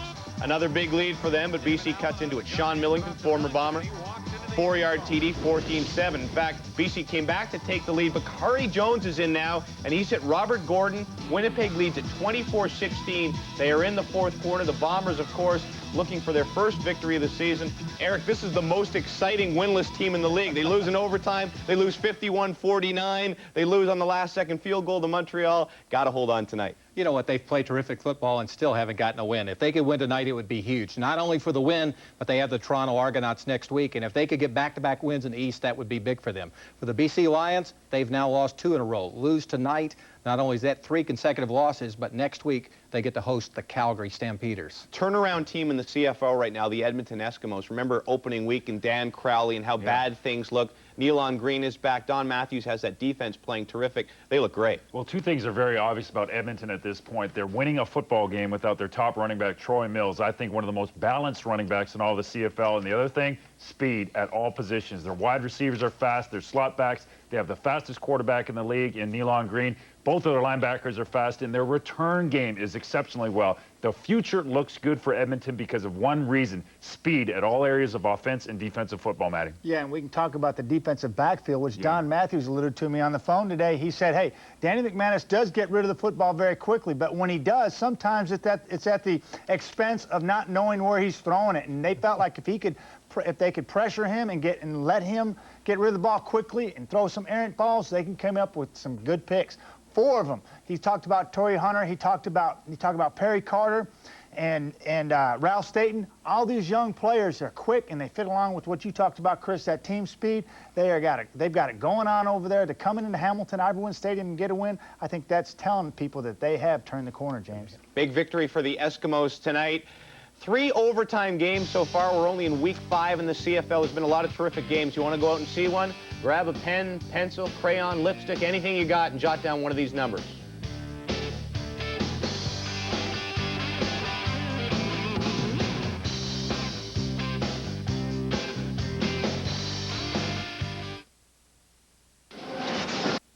Wally Buono was not an easily satisfied man, so even though his team is up 22-3, it probably could have been more, and he probably wanted more. He spoke with our Sherry Hargrave. Okay. So, Coach, a really quick start for your team once again, but a couple touchdowns called back late here in the game. Well, again, they called us for holding, and I didn't understand the other one. The whistle didn't blow, but like I say, the officials made the call. I'm very happy with the way our offense is moving the football. Your defense studied a lot this week. It really paid off out there in this first half. Well, they played well. Like I say, I don't think anybody was happy with last week, but last week is behind us. We're having a good first half, and hopefully it continues. Thanks, Coach. You almost expect this little graph to tilt over to the right because all the weight is on the right-hand side. The Stamps dominating every single category. Look at the Argos, 52 net yards, and their defense has been on the field 2/3 of the game. That'll come into the play late. They have to be tired. Second half coming up.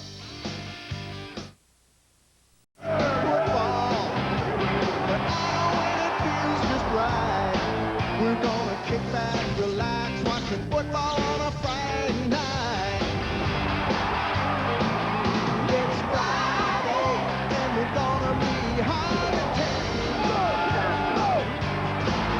It's Friday, from coast to coast, the CFL is Canada's game.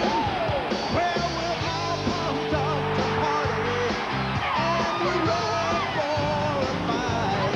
Come on, kick back. Hunt Riders are riding high at McMahon Stadium like they do most Friday nights when we drop by. Everyone has fun when you're winning. Yeah, and here's a good story. Daleen, one of the bull riders in there, and I don't know exactly which one. Oh, maybe second from the left, Suits. You didn't have the pencil ready there. Yeah. She sang the national anthem for the second Friday night in a row. Yeah, that's pretty good. Good part of the atmosphere here. Second half is underway. And the Argos will begin around the 32-yard line. Andre Williams got it back that far. Flags are down, and here's Sherry Hargrave. Okay, Coach, obviously not the start that you wanted in the first half. What did you tell your team at halftime? Just to play football. I mean, we've been making a lot of mistakes. It's similar to 2 of the games we played already this year. And all they got to do is get back into the groove, start executing, and let it flow. Thanks, Coach. Good luck. Argonauts will begin the second half with a new quarterback. He's a former Calgary Stampeder, number 18, O.T. Sampson, who does not have a great deal of CFL experience. He is a little more mobile than Jimmy Kemp. And he does know this Calgary defensive backfield a little bit. And Kemp did not move the football effectively in the first half. It may not be the end for him, but it is the beginning right now for O.T. Sampson. Can't find anyone open at all. Has to take off. And he's back to the line of scrimmage. And that's about it. 0 on the game for Sampson's first carry. O.T. Sampson, of course, used to be a member of the Calgary Stampeders. Had a contract problem with Wally Buono. Ends up in Toronto. And how badly would he like to play well in this game? Oh, I would think. It came down to money because Sampson was hoping to be the number 2 guy in Calgary. And when he was left at number 3 with Kopp on the depth chart ahead of him, the Stampeders wanted to take a pay cut, and he didn't want to do that, so he ended up an Argonaut. Here comes safety blitz.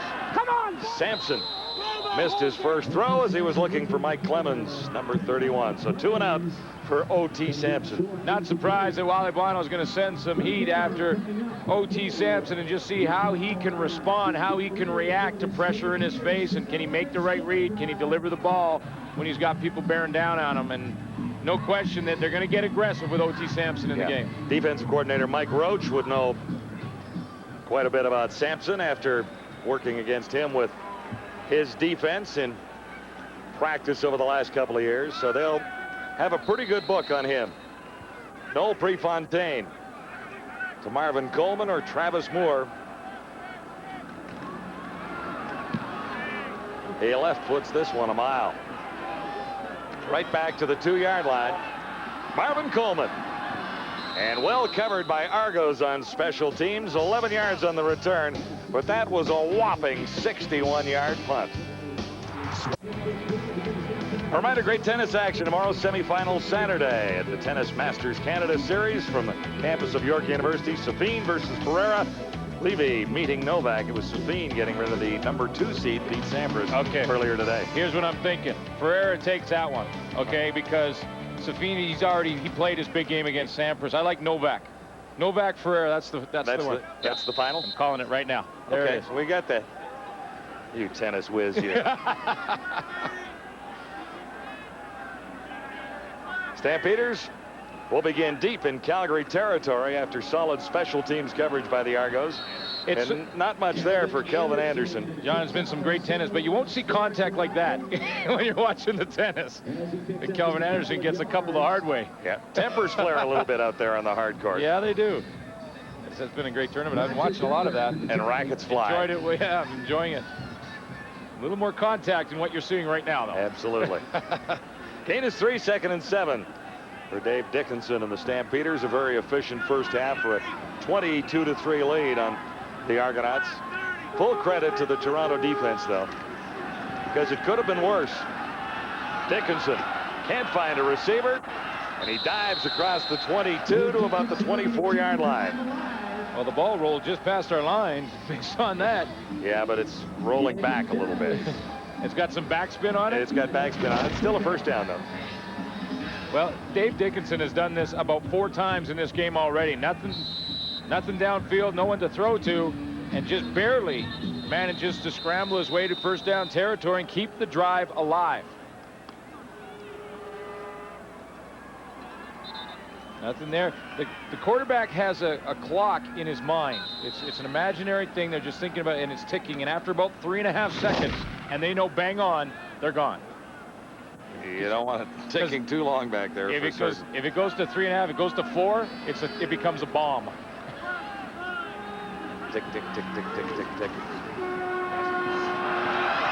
Rock Preston has another Stampeder first down and lots to spare. Great return earlier.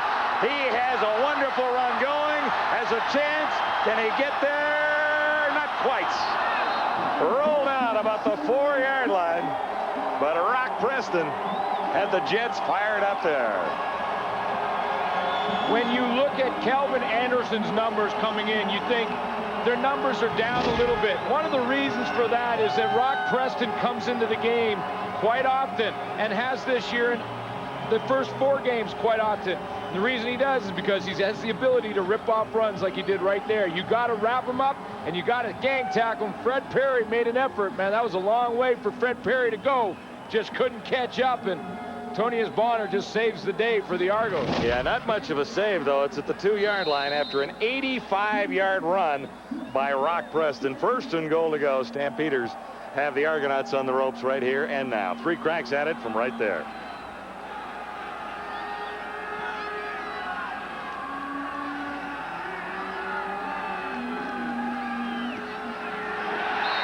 Dickinson handed off to Dwayne Ford. He doesn't get the ball often, but he has the touchdown there from 2 yards out. Well, Dickinson runs an option type play, and he's got 3 options on the play. One is to give it to big Dwayne Ford. One is to pitch it out to Kelvin Anderson. One is to keep it himself. He can also throw, so it becomes, watch, here's his options. Now he moves down the line. He can give there. He can pull the ball out of there and go over here to Kelvin Anderson. It stretches out the defense and creates lanes, and you can see the lane for Dwayne Ford to run through. That's a quick touchdown. 85 yards on one play, 2 yards on the next. The Stampeders have padded their lead as McLaughlin hammers another convert through.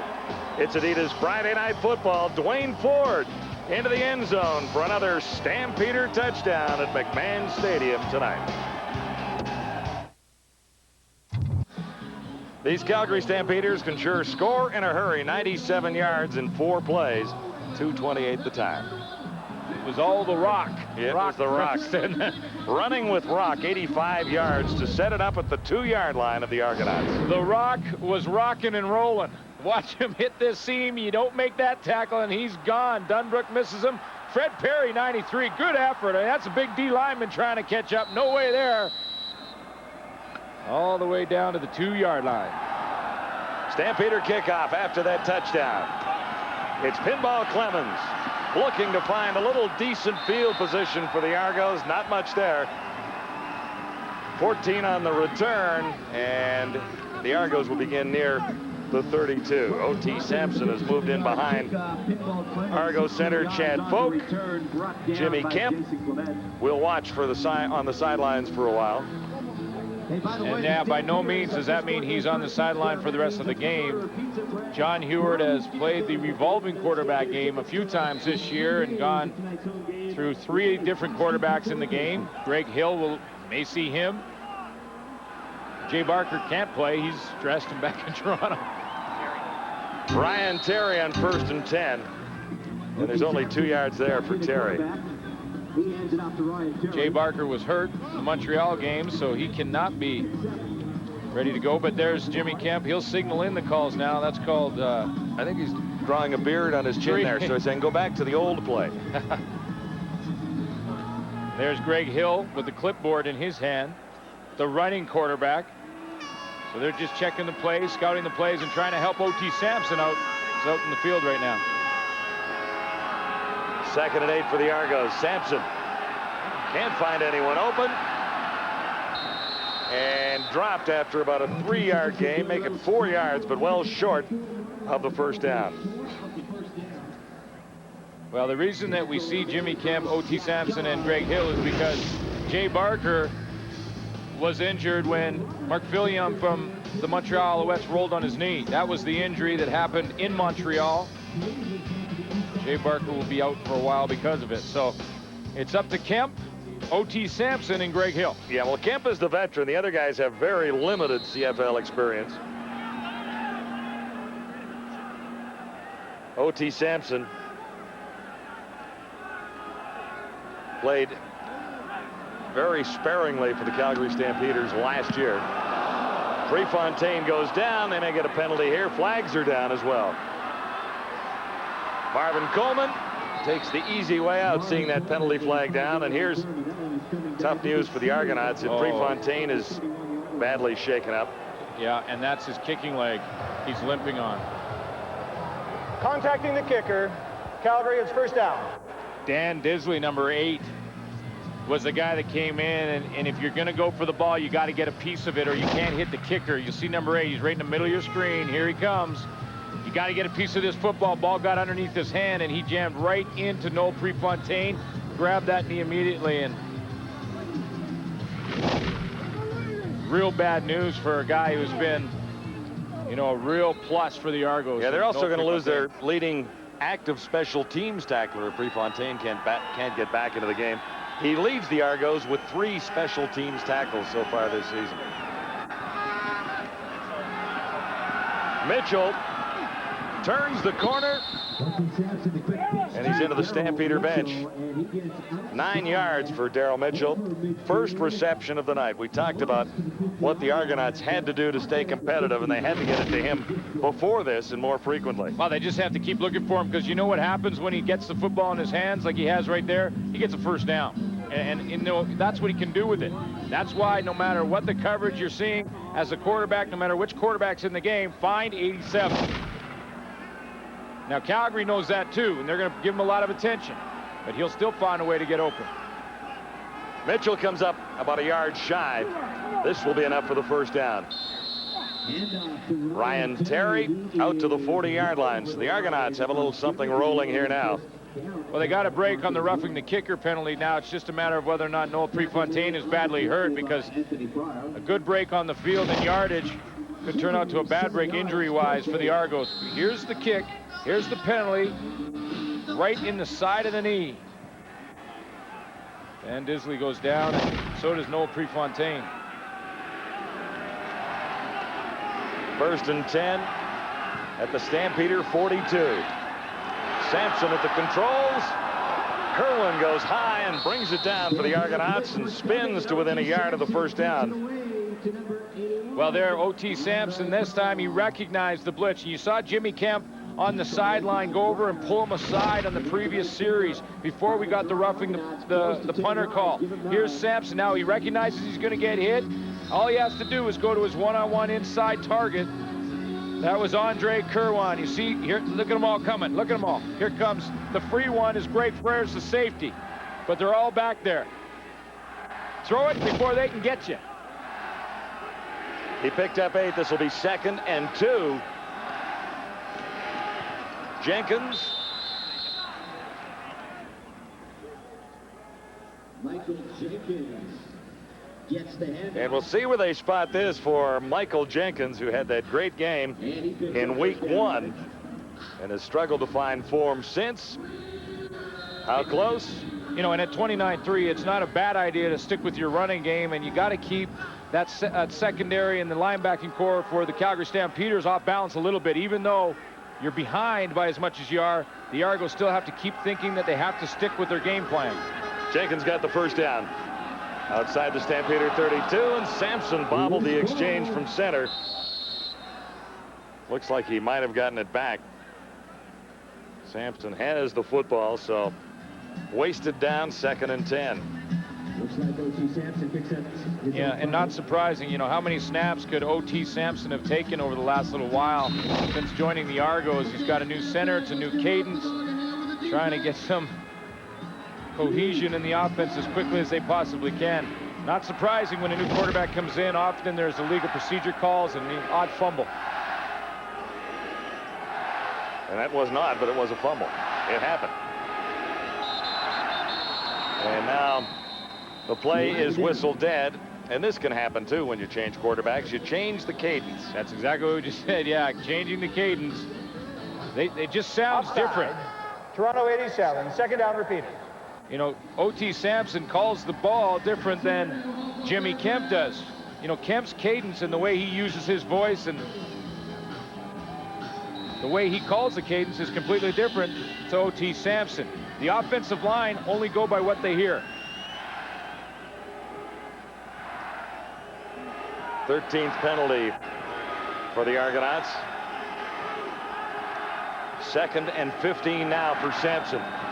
They're coming again. Needs to convert again. Wide open far side. It's Mitchell. And that'll be a first down. No, he couldn't hang on. Well, he did a nice job of disguising it. Yeah, I thought from the backside it looked like he might have been able to hang on. O.T. Sampson saw the pressure again and had his guy this time. Boy, it looked like he had that. He had to really lay out to get it. The official was right on the spot and waved it off immediately. There, it slipped through there and bounced right up into him. So he tried to sell it, but no one was buying.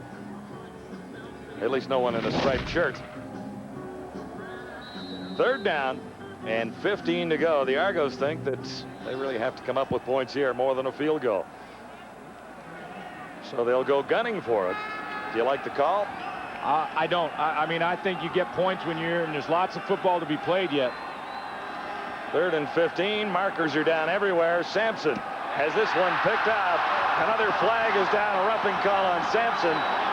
Jack Kellogg heads down the sidelines. He's got an escort of Stampeders over there, and he's slowed down at the 35. There's a flag back in the Calgary zone and one in the area of the Toronto quarterback. 62 yards on the interception return if it stands for Calgary. I think the Calgary Stampeders, John, had too many men on the football field. Here comes the throw, and there's a couple of reasons why I didn't like this going in. Too many men. Calgary. Major foul. Roughing the passer. 76 Calgary. Toronto ball, first down. Oh, big break for the Argos. Big break. 2 reasons I didn't like the call. Number 1, I think with lots of time left in the game, you still got to go and get the points when you can. They're in field goal range, and when you're gambling on 3rd and that long, your tendency to force it. Now, as it turns out, John Heward gets big break, 2 of them. Calgary had too many men on the field, can't play with 13. And the second one was you get the roughing the passer. Now you get the first down as well. So those are huge breaks. Now, so the gamble, in fairness, on 3rd and 15 paid off. it paid off, but it wasn't really a high percentage play. It was one of those under the table paydays. Yeah. You know, not a straight up cashing a check payday. That was under the table payday.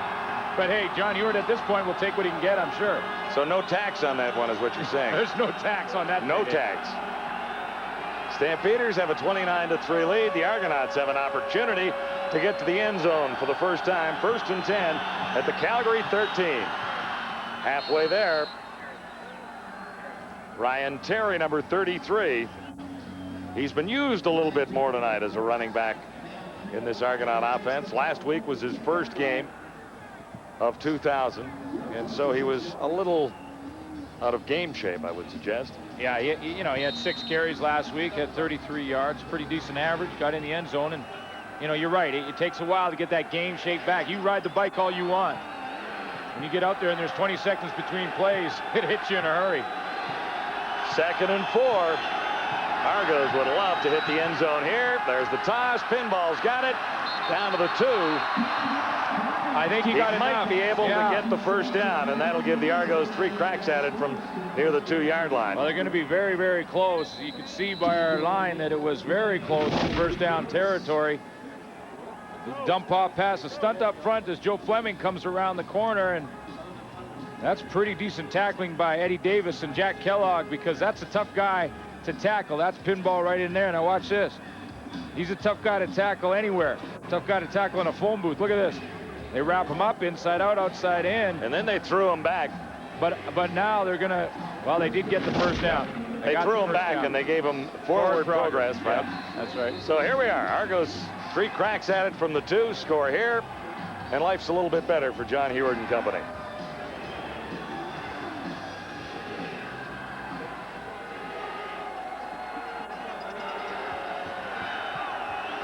New quarterback in there. That's Greg Hill. Likes to run, but he hands off to Terry. And I didn't see a signal down there. No, they haven't yet. They haven't. Greg Hill's in the game. Suggested touchdown. I thought he was in.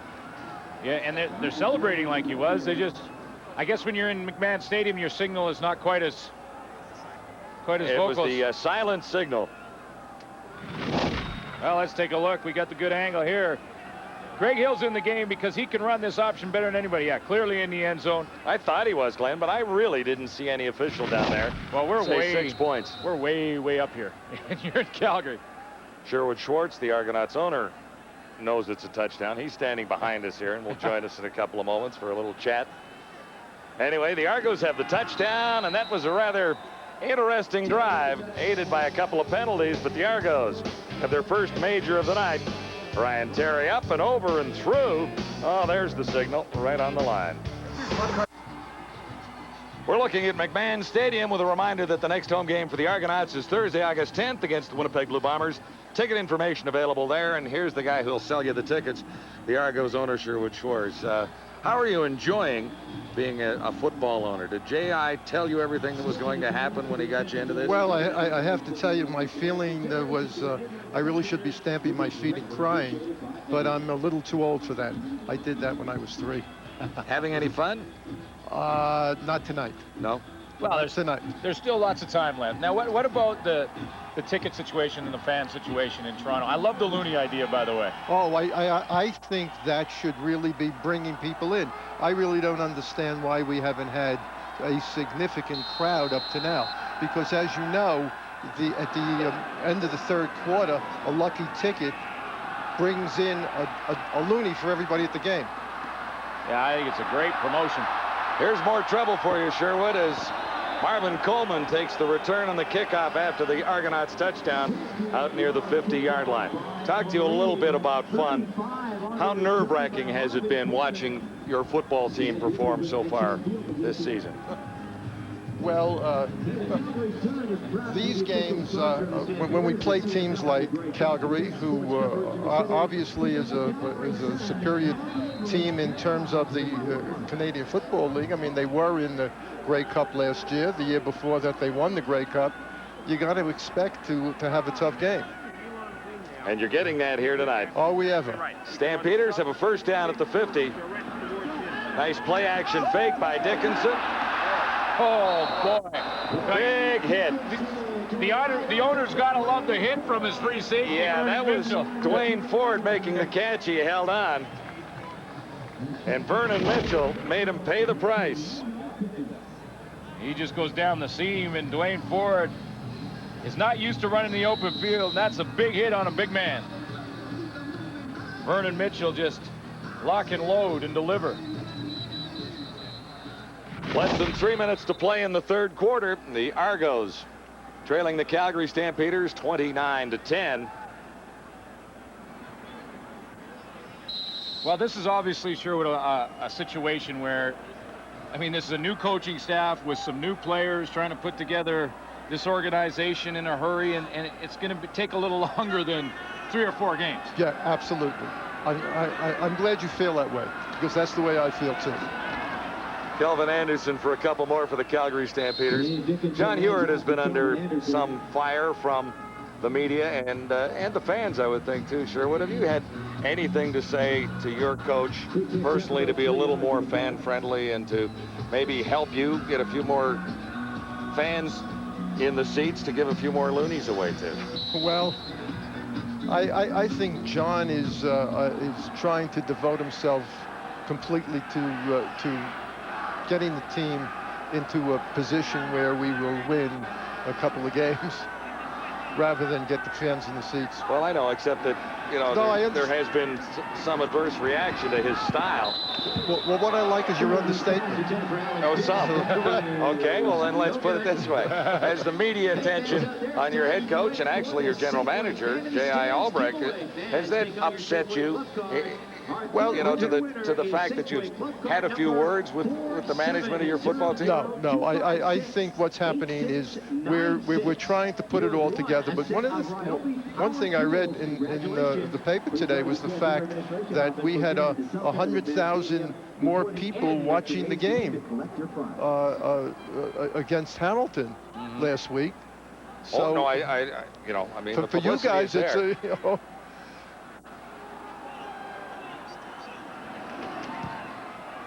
Mark McLaughlin hits the post. Oh, there you go. There's a take, Sherwood. I'm not leaving. Can I help you with this game? You can stay right here for a while, sure. Well, I mean, it doesn't get any easier for your team, Sherwood. I mean, and I guess the question that has to be asked is, how patient can you be with the coaching staff? Should this game fall, this is a tough schedule that you're looking at here that you got to go into, take on. So, I mean, how patient can you be with this coaching staff? Well, take a look at the teams we've played. Montreal didn't do badly last night. No, Montreal's unbeaten. Okay. No, Montreal's unbeaten. No question about that. Hamilton's then we played Hamilton, right? And now we have Calgary, who was in the Grey Cup. So I don't think they gave us a schedule that was too easy.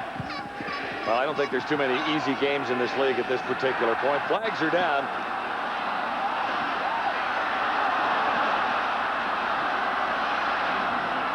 Interesting play developing there. O.T. Sampson ran for a lot to pick up 9 yards.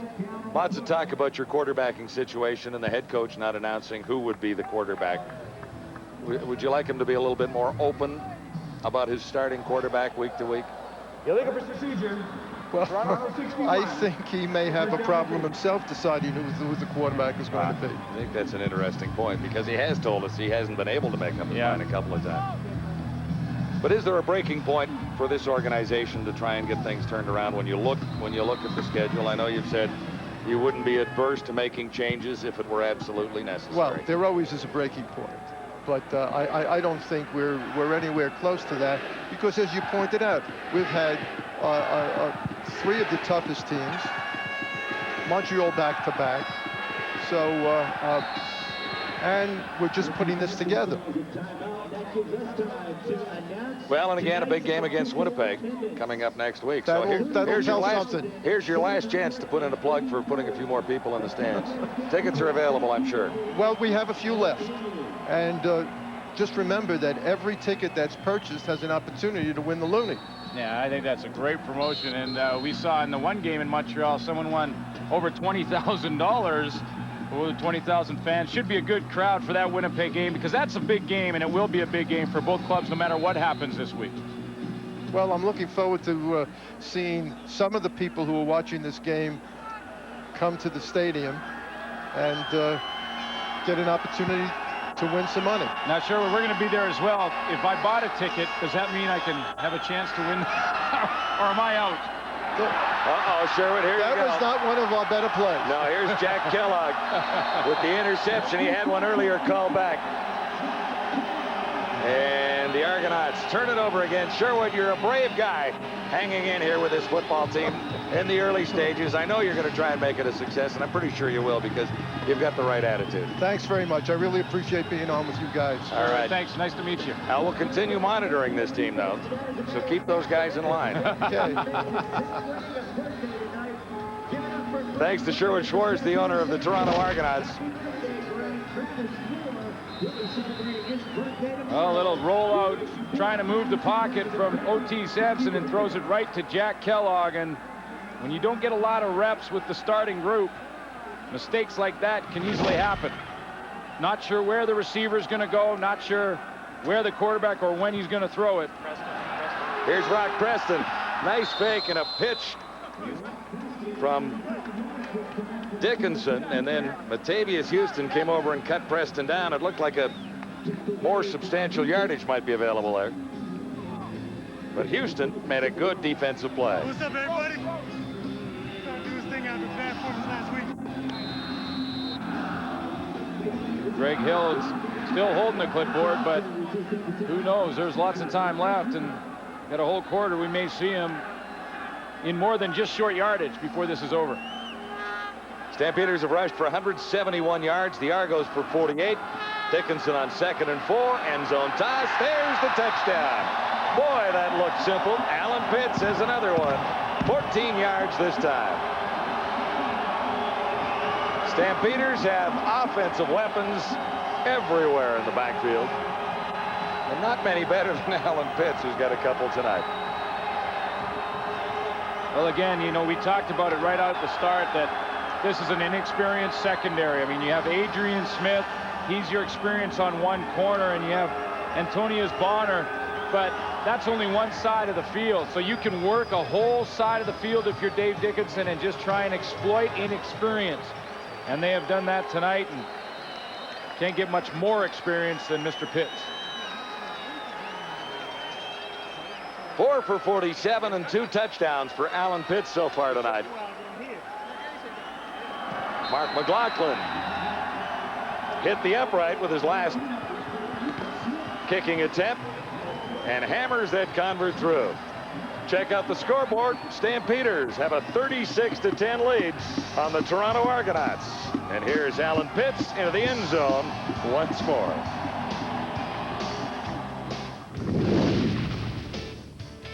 Adidas Friday Night Football on TSN at the quarter.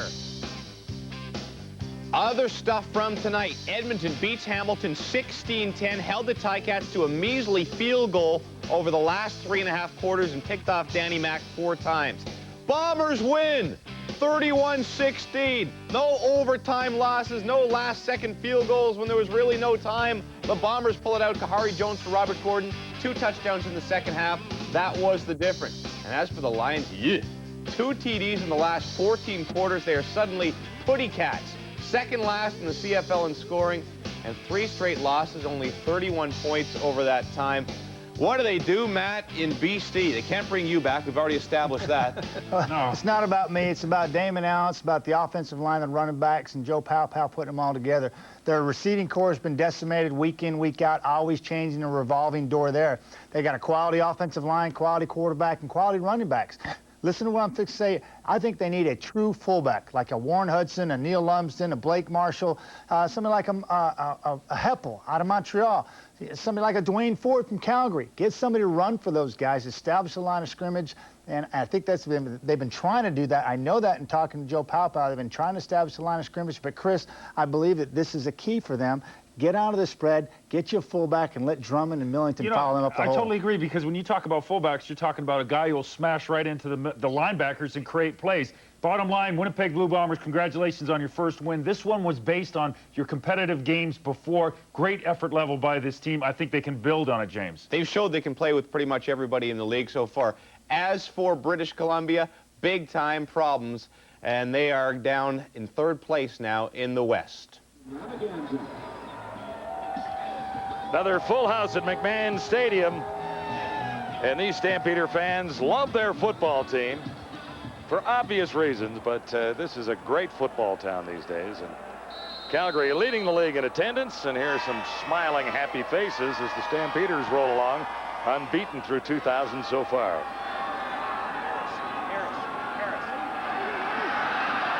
Returning for Toronto is Harris, and he's wrapped up by Eddie Davis and Aldi Henry. On the sidelines, Sherry Hargrave. I'm standing here with Shante Peoples, and you're holding little yellow footballs, and you're not on the field. What's up with that? My fiance's in the crowd, and also people that I live with. They've been trying to get a ball since game 1, so I'm going to go ahead and pass it to them. I think you're lying. You have an ice bag on your right hamstring. Tell me about that. Well, I kind of strained it last week. You know, in the first half, defense didn't really play a lot. I think I got tight, and I didn't stretch enough.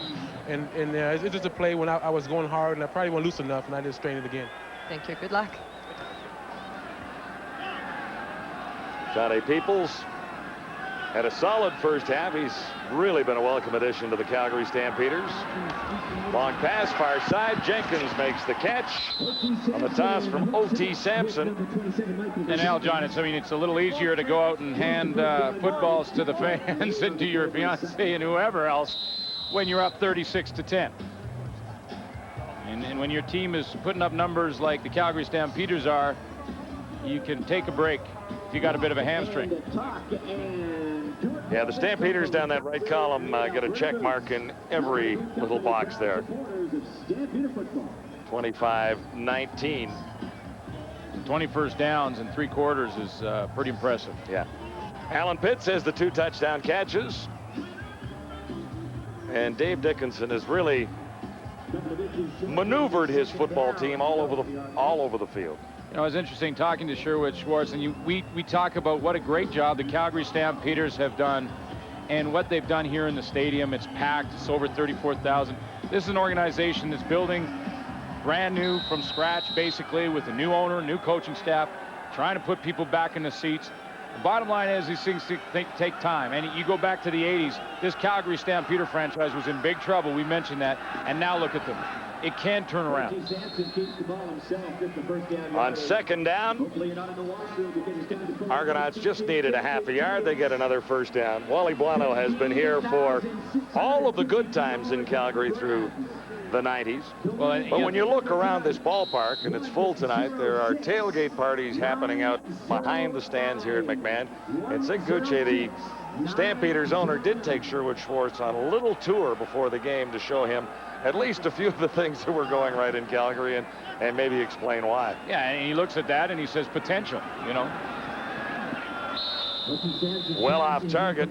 But, you know, the reason the Calgary Stampeders have been so successful is not only Wally Buono and what they've done on the field, although that's been outstanding really for the entire 90s, but also everything they do behind the scenes. This is a first-class organization, and the word that always comes to mind when I walk into this stadium, whether it be a press conference run by Ron Rook or talking to the owner or walking into the office, it's professional. It's professional from the top all the way to the bottom of the organization, and that never changes.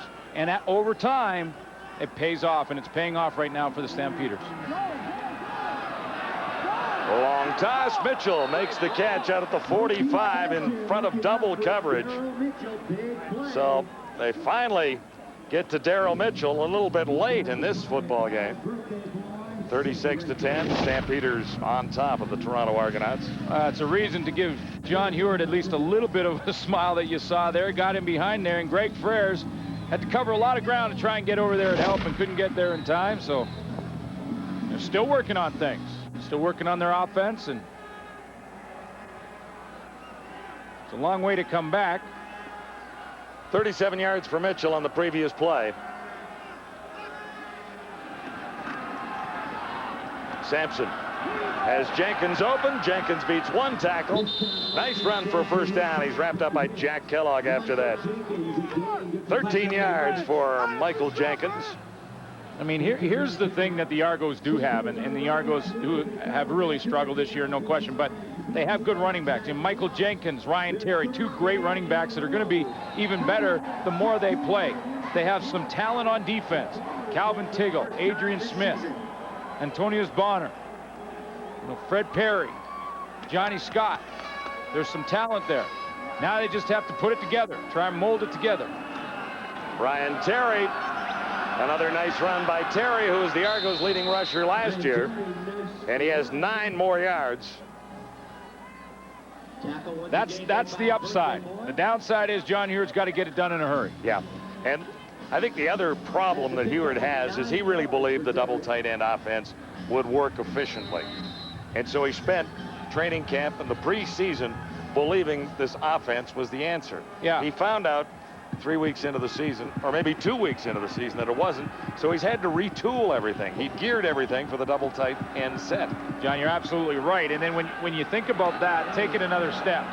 Here's the bottom line. They make the change last week to the spread offense and have success against Hamilton and maybe surprise the Hamilton Tiger Cats a little bit with the offensive set. Okay, basically what you're saying now is they're in their second week of training camp running this offensive set. And they're running it against a defense like the Calgary Stampeders. And I'll tell you what, this group is very, very solid. Well, no Stampeder question. Defense, without question. Much better. I shouldn't say much better, but decidedly better than it was last year with Fleming and Peoples in there. And you know what, though, having said all that, this game comes down to just win, baby. And they got to find a way soon. Ryan Terry may find the end zone. He does. Argo touchdown. 21 yards. Ryan Terry. Well, and there's a positive. We just talked about the running backs.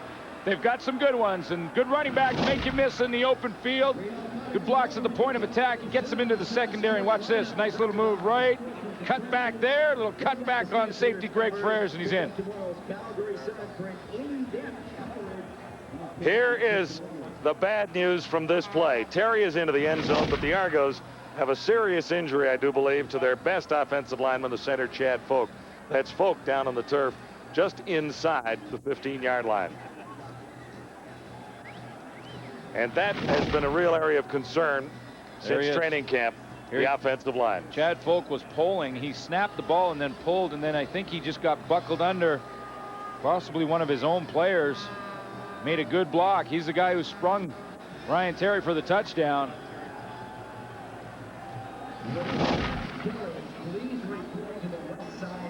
So Terry with a 21-yard touchdown, 9 carries, 60 yards, make it 59 yards, and a couple of touchdowns for Terry tonight. But this is of great concern to the Argos because Chad Folk got spun by Darrell Hall. Yeah, and this is devastating because this has been an area right here. He's right in behind, pulling this way. He's the center, Chad Folk. Now watch him pull out there. He turns up, turns the corner, and he's going to turn on Darrell Hall. See, he turns right there and makes the block, gets pushed back, and goes down hard. He's going to come right towards you, 56. See, he's facing this way, and he's trying to hit this way, and he may have twisted something in there in the process as he turns back, because it's a pretty good hit that he took from Darrell Hall. So it was the block that sprung him, and that's a good sign right there that he's getting up and walking off. Yeah, it looked very serious down there when he was unable to move at all. And favoring his knee, but he's off under his own power for now, so hopefully Chad Folk won't be lost to the Argos for too long, or they're in big trouble, I think. Well, this is one of the things that John Heward said as well. He said that they ran tight ends early in the league or in the year because they were having problems on their offensive line. They finally feel like they've put that together now, and they're getting better every game there. They go to the spread. That's another reason they wanted to get out of tight ends. And they think the tackles and the line is playing better, and they don't want to lose a guy like Chad Folk now. So the Argos have a touchdown, a 21-yarder from Ryan Terry, but they're a long way in arrears to the Calgary Stampeders, trailing by 20 as it stands right now. Nice run by Ryan Terry, and a little hope for the Argos as Terry scoots to the end zone. Nice drive. Engineered by O.T. Sampson. Swipe your club card at Safeway for... Back at McMahon, a fun night if you're a Stampeder fan. Here's the Argo kickoff. Coming down to Kelvin Anderson.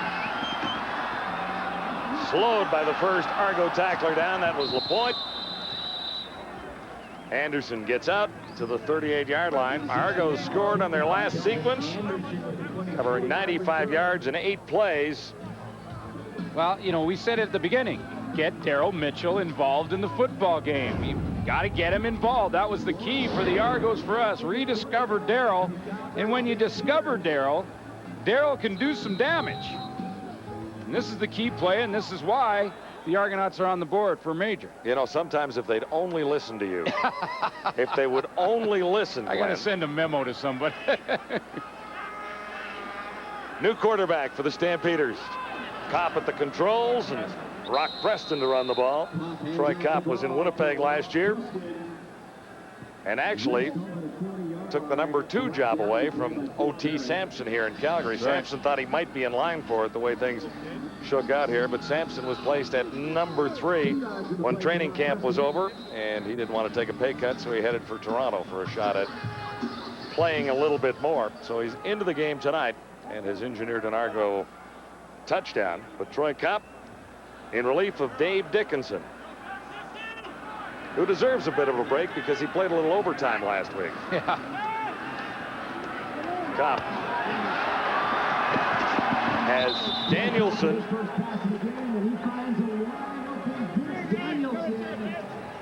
You know, it doesn't matter what gear you put in the machine in Calgary, it just keeps on moving on. Vince Danielson has 17 yards. 17-yard pickup on the play. Pretty good night for Dave Dickinson. Didn't throw for a lot of yardage, 207, but the 3 TDs, and you know, he was playing on half the field because of a couple of Argo mistakes, and Dickinson rolls along in TD passes.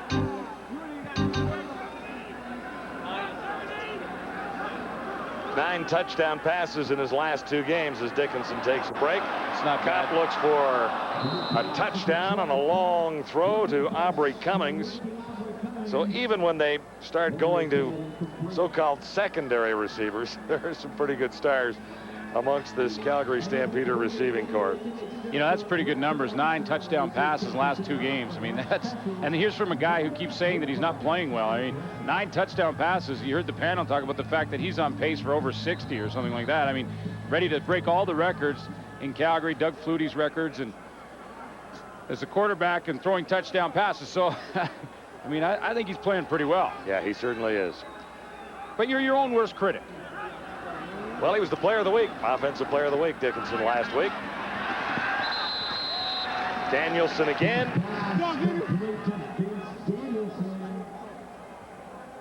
So Troy Kopp wants to put a little something on the board. He wants a touchdown for starters, but he wants to move this football team when he gets the opportunity. Oh yeah, and he wants to impress the coaching staff. You're only as good as your last play, and you got to be out there. You got to show the Wally Buono that, hey, if anything happens to Dave or for the future, I'm ready to go and I can move the team. And that's what Troy Kopp is trying to say right now. 3rd down. About a yard to go, and that should move the chains one more time for the Calgary Stampeders. 7:24 to go till full time. You mentioned Dave Dickinson's overtime getting a rest, and there's some talk now in the league with the overtime format and the way it's changed, where you start on the 35-yard line, whether or not the stats should count in the record book. And, you know, half the argument I can understand is that, you know, you're starting on the 35, you really have to drive the field to score points. See how close this is. There you go. Stampeders move it again. But Dave Dickinson threw 6 touchdown passes last week, which also tied a record for Calgary quarterbacks. You know, some are saying, yeah, but he did a couple of those in overtime. So and started on the 35. So I don't know how that will work itself out. How this is all going to shake down, except that coaches like Wally Buono say the new overtime rule is awfully exciting for the fans. It may need to be tweaked, but the fans at Taylor Field in Saskatchewan, according to Wally last week, had the time of their lives. Well, they did. In fact, you know, just to go back to that, because there was some criticism last week from a lot of the Saskatchewan fans about the decision of Danny Barrett to kick the field goal and tie the game in the last overtime. Instead of going gamble. for a touchdown to possibly win it, third and 4, right? What they have to understand is that it was a point that they were trying to take away and did take away from the Stamps. Yes, you want to go for the win. You already got your point in the bag. That's the new format. But you're also in a West Division. There's a lot of football to be played, even though Calgary's out front right now. So you don't want to give them any more points than they can get. Well, others would say it's not the Saskatchewan Roughriders chasing the Calgary Stampeders at this time. You know, and the other side of that argument is the emotional lift that the win gets if you make the gamble. But the bottom line is you got to look at it at this early stage in the season and say, hey, who knows? You could have an injury down the way. Calgary loses a couple players to injury, and all of a sudden it becomes a race again, and we got to think about every point in the standings that count. And so, you know, I don't question at all the decision by Danny Barrett to kick that field goal in overtime, but it is exciting and it's gaining momentum. You don't question, or you just sort of wonder about the options? I don't. I just know that a lot of people did, and I just... Stampeders content with head coach Wally Buono to grind out a couple of first downs here. Rock Preston has been working down there. 5 carries, 105 yards, as long as that brilliant 85-yard run tonight. So there's a few bullets in Wally Buono's gun, isn't there? Yeah. He doesn't have them just in the gun either. They're in this belt, and he can just pull them out anytime he wants. Kopp got hit as he fired. Loose ball after the catch. Argos recover it. Calvin Tiggle has the football, number 73, still standing. Travis Moore had the ball, lost it. Calvin Tiggle ends up with it. So this drive ends about the 20.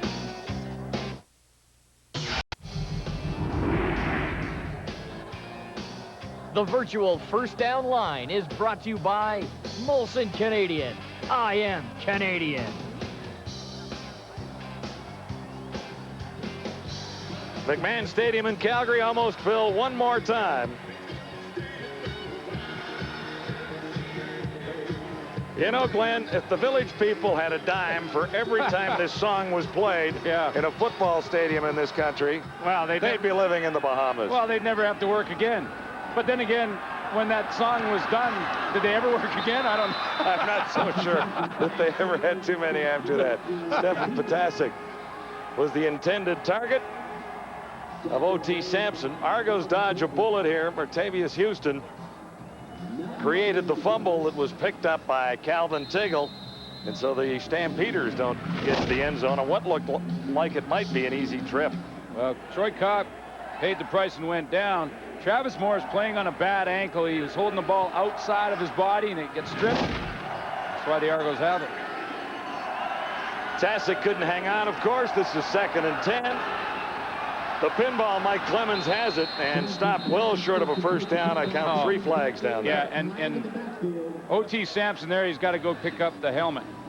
Because they were coming, and they were, this is what you call headhunters. They're headhunters. And the headhunters are on their way because it doesn't matter what point in the game. Calgary's still blitzing. Lonja Johnson in there free. He gets the head. He takes the head right off. Or actually, the helmet. The hat off. They took the hat off. The helmet right off. Calgary 51. But you can't get up there. You can't get your arms up there in the face of the quarterback or around the neck. That's exactly what Lonja Johnson did. And that is the penalty. That used to be an old teammate. That's not right. Well, there's still time on the clock. Alonzo Johnson doesn't care if he was an old teammate or not. I thought you were talking about yours. I was a little... No, he's an old teammate of Alonzo Johnson. O.T. Sampson started the season in Calgary, in fact. It was actually interesting. I talked to Jack Kellogg, and Sampson in the warm-up came over to him and said, hey, and he says, are you getting the start tonight? And Sampson said, oh, I don't know. We don't know who's starting until they kick the ball off, basically. But Jack Kellogg says to him, he says, well, you know, in some ways, I hope you do. But in some ways, I hope you don't, because we're going to have to come after you. Yeah. And I'd hate to see you get hurt. So the talking was going back and forth between the old teammates at the beginning of the game. 4:37 till full time. The Argonauts on the verge of losing their 4th in a row. The game story thus far. Good start for Alan Pitts. Couple of touchdowns. Dickinson 9 touchdown passes in his last 2 games. Ryan Terry. Yeah, plus for the Argos. Rushing. Stamps have racked up a lot of points. You know, you could give an honorable mention up there, too, in the game story for Rock Preston. Yeah. Here's the pinball coming up a little shy of the first down, but he hangs on to the ball. That's what you call the wheels falling off your team. The wheels are falling off right now. You know, you talk to Pinball, too, and, you know, you always wonder where Pinball is in his career. Is this the last year for Pinball? And you know what? There are a roster full of players that are trying to talk him out of retiring at the end of this season. Yeah, well, if he's going to make up his decision, make up his mind, make his decision, hopefully it's well after the season. Potasic makes the catch, spins, and will have a first down if the penalty is not against the Argonauts. You know, things as far as the turmoil in the Argonaut dressing room and surrounding this football team would be an awful lot worse without Mike Pinball Clemens in that dressing room. Oh, no question. Toronto 61. First down repeat. There was no question about it. And, you know, it's the veterans that have got to keep it together when things are a little haywire. Yeah, but you look at that guy's smile and what he's able to do for this football team, even when he's not as involved in the offense or in special teams as he once was. I mean, having this guy in the dressing room has really been valuable to this new staff in Toronto. And, you know, when you ask a guy like Pinball about retirement, well, he doesn't want to talk about it. Here's Sampson wrapped up and delivered once more by the Calgary Stampeders. No, he doesn't want to talk about it, but I asked him a simple question, because I think when you get on in your career and you're, you know, like Pinball is, the one thing that you have to ask yourself is, physically, can I still play the game? Because no one ever wants to be on the field and embarrass themselves. Of course, Pinball's not doing that right now. He's still playing good football. But the question is, the pain factor. Is it taking you, you know, 2-3 hours to get out of bed in the morning after a game? Pinball told me it's not. He feels great physically. Mike Clemens, wonderful years. Lots of memories in Canadian football. Still a part of it here tonight. Welcome back to Calgary. Here's another problem for the Argos. That's Noel Prefontaine, the outstanding punter, number 1 on the left of your screen. He's on the sidelines, and that means that Jacob Morini is in to do the kicking here. He'll punt from his own 11-yard line. This would be his first official CFL punt. It's not a beauty. Coleman takes a low one, spins a couple of times, and has about 7 on the return. Marvin Coleman gives the Calgary Stampeders possession near midfield. It's Adidas Friday Night Football from Calgary. Closed captioning of this program is brought to you by AztecTrek.com. There's over $500,000 in prizes, including all new Pontiac Aztecs. Keys for success tonight, we said for the Argos, they had to rediscover Darrell. Didn't do that. They found him, but not often enough. 2 catches. You look at this one. Protect the rock. They've done that. Just 1 fumble, and that was late. You take that one, you slide it down into this category. Pitts had a couple of touchdowns, 3 for Dave Dickinson.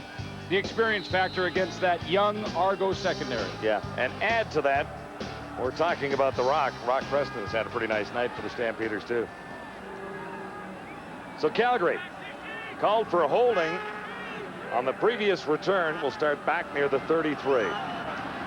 Scott at quarterback, and the Rock Preston running wild again. He's over 100 yards and out across the 50-yard line with 17 more. Rock Preston, a very nice night with 3 really sensational runs earlier. There'll come a time when Wally Buono has a tough decision to make. And when I say that, I'm talking about between Kelvin Anderson and Rock Preston, because there'll come a time in free agency along the way here that Rock Preston is going to want to be the guy all the time. And right now, he's switching in and out with Kelvin Anderson a little bit. Anderson had 124 yards last week. Preston has 122 tonight. So when you're interspersing backs, and Anderson is really the starter in the Calgary Stampeders scheme of things. But when you can bring in a little reliever. Well, yeah, and they can do that in their receiving core, and they can do that, and that's what consistency in the organization will do for you. You bring guys along through your system, draft them, bring them in for free agency, and then let them work with the team for a couple years before they actually get in the games. And that's what they've done for the most part here in Calgary.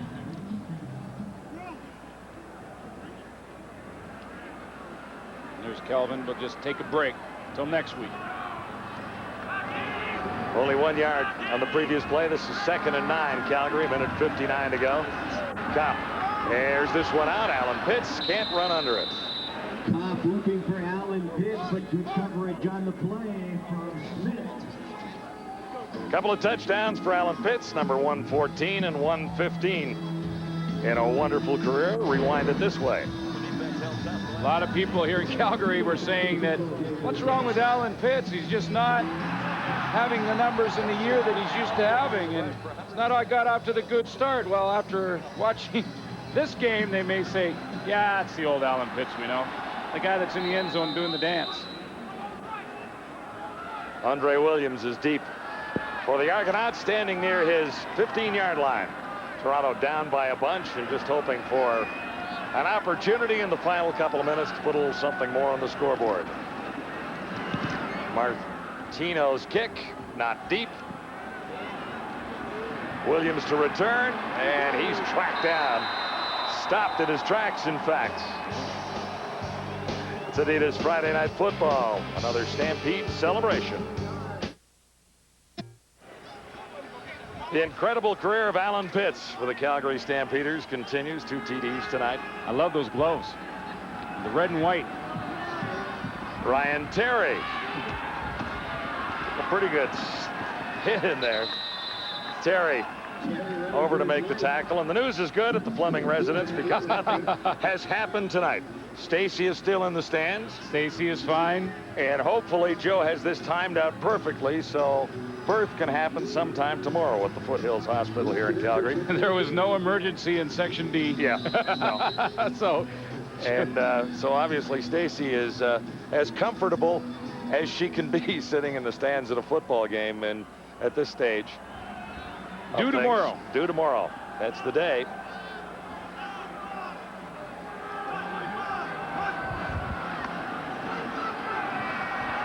Long toss.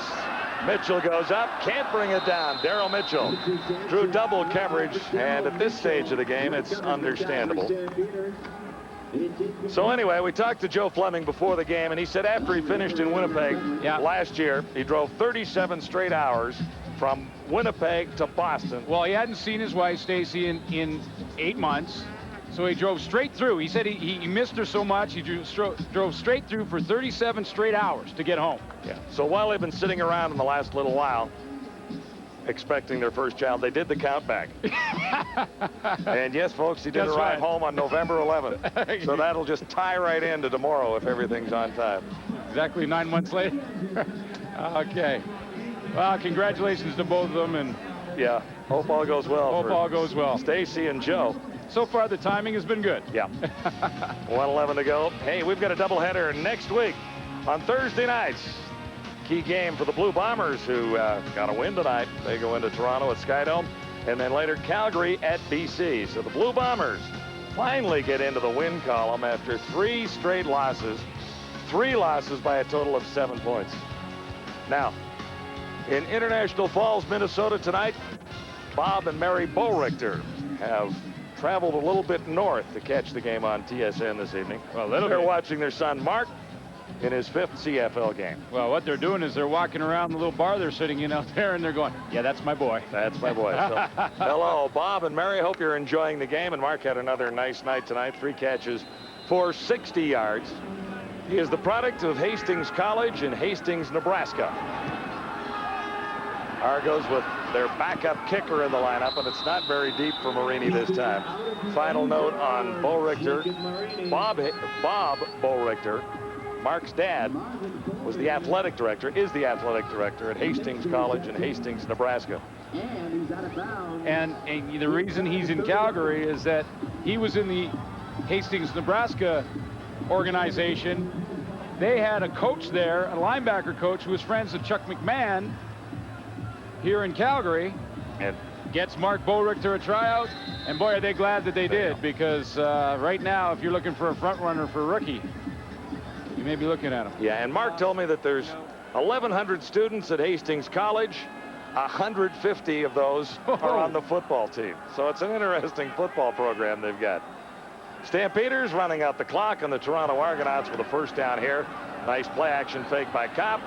He's got time to look to the end zone and then comes up a little shy as he looked for Travis Moore down the sideline instead. I think we've tidied up all the housekeeping here, haven't we? Yeah, I think we got all that. We've said hi to the Bo Richters. Congratulations to the Flemings in advance. We've told the entire Fleming story. Yeah. So to the Bo Richters and the Flemings, hope you enjoy the evening. Dave Dickinson did not put the numbers up tonight that he did last week, but he didn't have to. He had a very efficient football game. Well, like George Cortez told us, John, that they stop you at the goal line. They don't let you put any more yards on past the goal line. That's true. So when you're scoring touchdowns, once you've thrown 3 touchdowns, once you got across that line, that's it. They say that's it. You can't run any further.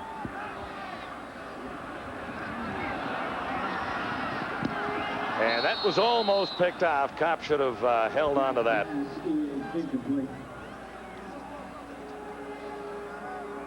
Dickinson heads out there to hold.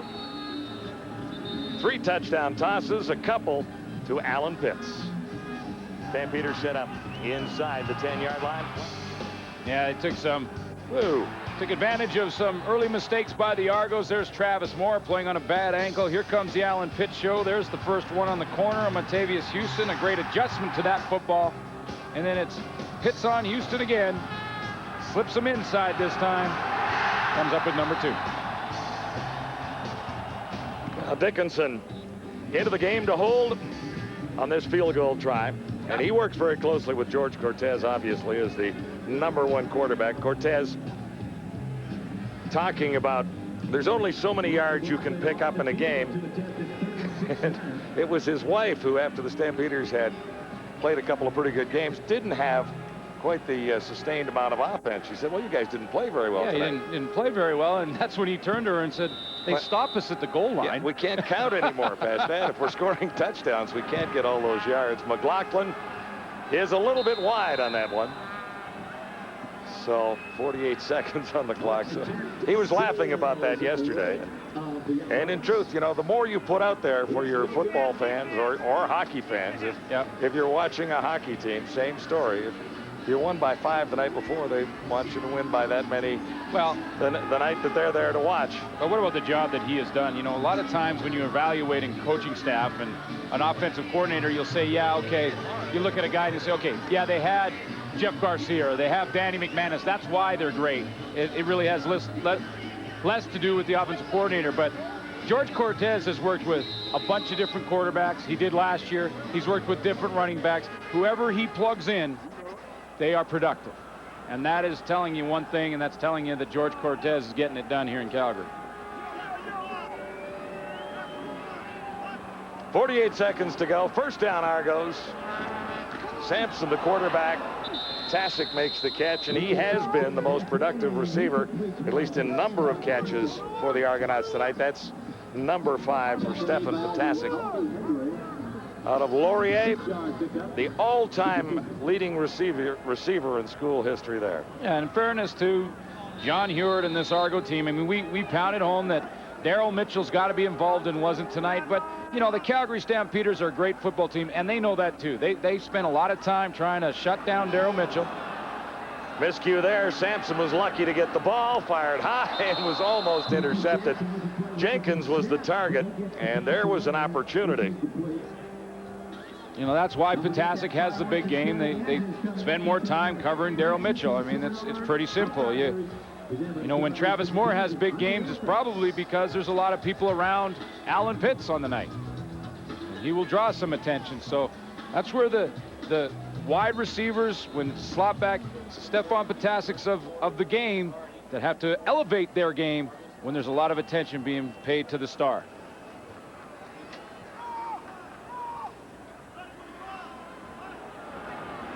This is 3rd and 4, not much else to do but put it up for the Toronto Argonauts. And that will likely be a first down, at least enough for it. As Andre Williams comes up with it. First catch of the night. Tackle made on the play for Andre Williams. Started the evening as a special teams player, so it's back to the drawing board for John Hewart to try and figure out how to get this Argonaut offense rolling on all cylinders. Needs a couple of key people, I think, Glenn. Well, a lot of people said that, you know, let's wait and see till the Winnipeg game. Well, I've got news for anyone who thinks that. The Winnipeg Blue Bombers are a good football team. Yeah, but unfortunately, if you're thinking that way, the Winnipeg game is next week. Yeah. So time is here, right? Well, that's what I'm saying. I mean, but people thought, well, let's see what he does. He's played some tough teams. He's had Montreal back-to-back. He's had Hamilton. He's got the Calgary Stampeders. Yeah, okay. They were thinking, wait till the Winnipeg game next week, and let's see how he fares against it. I think the Winnipeg Blue Bombers are a very good football team. We've seen that in 3 weeks in a row now. Well, they've learned an awful lot through adversity and finally come up with their first win tonight. So the Bombers struggled. We talked about the fact that they lost 3 games by less than a touchdown. And the Bombers are a team to be reckoned with. They have just a ton of offense. Defense still a little suspect. There's Rocco. I bet you that's a little Romano. What do you think? I would think so. My mom, dad, Silvino, Josie, Karen, Ange, Erica, Cristello. Say hello, Alexa. Say hello. Aw, that's where everyone at home's going, aw. Yeah. Babies and puppies. Babies and puppies. You can sell any product you want with babies and puppies. We've got 11 seconds to go. And this will be the end for the Argonauts. Mercifully, Williams makes his 2nd catch in a row. Short of the first down. And still 6 seconds on the clock. And I'm not so sure the Stampeder offense really wants to go back out onto the field. They end up with a turnover there, and they were sitting on the bench, resting comfortably, just sort of watching the rest of it unfold. Yeah, they'll just go and kneel a couple of times, but sometimes pictures speak louder than words. Andy Piper, please go to the Stampeder Administration Office. Andy Piper. He's got some talent to work with. Not necessarily all the talent he needs. No, it's not an abundance of talent on the Toronto Argonauts, offensively in particular. The defense held in tonight in a lot of situations against a pretty good football team, but they didn't let the Stampeders run roughshod over them all night long. I mean, this score could have been a lot worse in favor of Calgary. It's family night down on the Stampeder sideline. Kelvin Anderson. Wave to the camera. Wave. There you go. Hi, sweetie. Thought there was restrictions on roster size. Isn't there not? That roster's growing. Well, she wasn't all that impressed about her first appearance on television. You might be a little intimidated. There's some big oak trees standing down there that she's standing beside. Well, let the fireworks begin. There's the owner of the Calgary Stampeders, Sig Gucci. He has done a wonderful job of letting the football people run this team, Wally Buono and company. And he has turned it into a huge success. Another win for the Stampeders, another loss for the Argonauts. Welcome back to CFL Control. Duthie, Tillman, Dunnigan, and Schultz. There have been a lot of unpredictable things that have happened so far in the CFL this season. This was not one of them. Absolutely predictable. The Stampeders, a powerhouse and well-oiled machine, Chris, and really 2 teams going in opposite directions. We saw tonight. Absolutely amazing. To me, you see one team in the Calgary Stampeders, they have their act together. You see another team in the Toronto Argonauts, they do not. I think there are some hard decisions that are going to have to be made in the Argonaut organization because we're getting closer and closer to the midpoint of the season. Calgary has some players, Toronto doesn't. This all started way back in training camp, Matt. Yeah, and Wally Buono's team was hitting on all cylinders, both sides of the ball, defensively and offensively.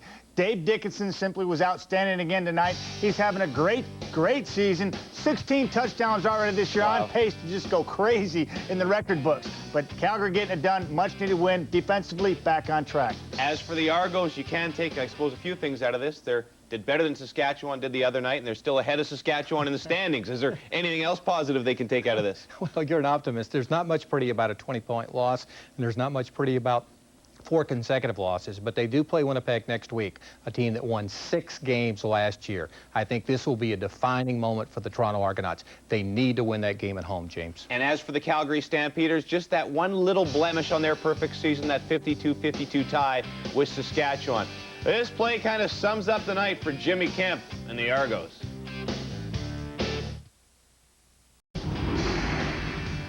Adidas Friday Night Football on TSN is brought to you by Adidas. and by Molson Canadian. I am Canadian. You will see both the teams you saw tonight next Thursday night in a doubleheader. Key game for the Argos as they take on the Bombers. That game will be for third place in the East. Argos are now fourth behind the Bombers, who won tonight. Stamps and Lions, rematch of last year's Western Final. Stamps looking to remain perfect as they visit BC Place. And to keep you busy between football games, log on to our website, www.tsn.ca/CFL, for all your football information. Don't forget to join Rod and Dave for the desk at 11 Pacific time. Steve Traxel making his debut on the Jays mound. Up next, the LPGA Michelob Light Classic joined in progress. Lori Kane in action there from St. Louis, Missouri. 37-17 is your final in this one. Alan Pitts with touchdowns 114 and 115 as the Stamps remain perfect. The Argos now last in the East at 1-4. This has been a presentation of TSN, Canada's most watched sports network.